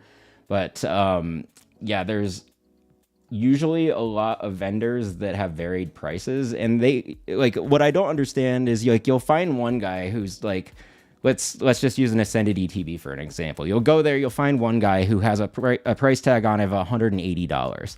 And then you'll literally look at the vendor next to them and their price will be $110. And you'll be like, but that guy's selling it for 110. And the person that's selling it for 180 will give you this whole spiel about why his is in better condition and it's more perfect and he knows there's a hit in there. Just like walk away. There's skeevy people, there's skeevy vendors out there for sure. Like, and anybody that like when you talk to them acts like they're belittling you, like don't give them your business because there's too many of those kind of vendors too that just because they've sold for a while, they think that they know more than everybody else in the industry. And there's no need for that stuff. Like we're all just learning and trying to like become like more knowledgeable about this hobby as we learn. And so like, I'm not going to know everything about the hobby, like especially vintage sets these days. Like I left this hobby for over 20 years. I don't know anything about like a lot of the older sets, but anything like Scarlet and Violet or newer or base set through like probably Gym Heroes, I know a ton about. And so like I know pricing, I know like all the details of like what the good chase cards are in most of those sets. But yeah, it's all really about like making a good deal. And a lot of vendors are there to make good deals and negotiate, and they might have specific cards they're looking for if you have cards to trade, or they might have specific slabs you want that you might be able to negotiate with them on. But just never feel like you need to be shy about asking if the price is negotiable. And let's see. Sounds good, Brogan. Yes, I'm ripping tomorrow. What am I doing tomorrow? I am going to do a ton of Ascended Heroes tomorrow, and maybe some vintage packs, but definitely at least like a couple ETBs worth of product tomorrow for Ascended. Mostly because I want a God pack, and I want it now. And so yeah, I will be doing that. And how much do I spend on grading each time? So I do PSA bulk, PSA's Collector Club. So up until like a month ago, that meant that it was $18.99 per card to get graded. So basically what I do is I look up the peak value of a 10, and then I only submit cards that are 10 worthy. And is that whitening? No, it was just an angle. Is that a weird corner? No, these cards are clean. And so yeah, I will only now that it's $25 a card for the bulk tiers, I will only submit cards that I know are like pretty guaranteed, like 99% guaranteed to be a 10, and cards that as a 10 are more than like a $50 to $75 value. And the reason I won't submit some of the cards I used to is just because even as a PSA 10, there's certain cards that just aren't worth much. Like a lot of the ultra rare cards, right? Like actually, this is why I have this batch of cards that go to I'm going to submit these to Tag, because none of these cards are valuable enough as PSA 10s for me to want to spend 25 to plus dollars to grade. And so at Tag, you can still do bulk for about, I think it's like $18. You just have to submit more than like 20 cards to get that price. So that's the other thing I do is even at PSA, it's bulk. So I wait until I have enough cards where I can just submit them all at once. And generally, I will not do a submission without having at least one card that I think is going to be worth a very high value tier, like this Gengar. And the reason I'm actually probably going to submit that Gengar in a slightly lower tier, because if you look, this one is printed diagonally. It still should be a 10, but it's diagonal a little bit. But Zoroark is valuable enough. I am going to probably submit this card as either value max or regular. The reason I want to do that is because then if I submit every other card in bulk, they take it out of the box way ahead of every other bulk submission out there that was only a box of bulk. And the reason why is because they have to take out the card that has the faster service and put it in a different queue, which means that they can't just open that box and then reseal the box with the rest of the bulk and wait. They actually have to then put the bulk one in the queue, which means that every time I do that, I skip thousands and thousands of submissions in line. And like I posted it's one of my pinned, like the pinned photo on the right side of my top 3 in TikTok. And when I posted that, like I got a bunch of people saying like, oh, that doesn't work. I would know, like I submit thousands of cards. And I'm like, but have you ever submitted different tiers at the same time? Guy didn't respond to me. And because I'm like, I've done that probably 20 times or 15 times so far. And every single time it has meant that my bulk submission came back before everybody else I knew that submitted on the same day. So yeah, that's a little bit more about grading. All right, I am going to call it for today because this is my longest stream ever so far. So appreciate everybody that's been along for the ride for so long. There's been a lot of people on the red and purple apps that have also been interacting. So appreciate y'all for following and interacting with me today. I will be back sometime midday tomorrow again, on at least midday Pacific on tomorrow. Probably, I don't know, in the morning I might try to stream some Pokopia. But definitely by around noon, I'll probably start up another stream tomorrow. So if you're around, feel free to hop in, and I'll be ripping some Ascended. I may sort some more cards as well, but definitely will be ripping Ascended tomorrow. So if I don't talk and if you are on any of my socials, please go to my shorts and listen to the jingle and tell me which one you like better. And I'm going to start applying those to my Did I Unseal a Good Deal series.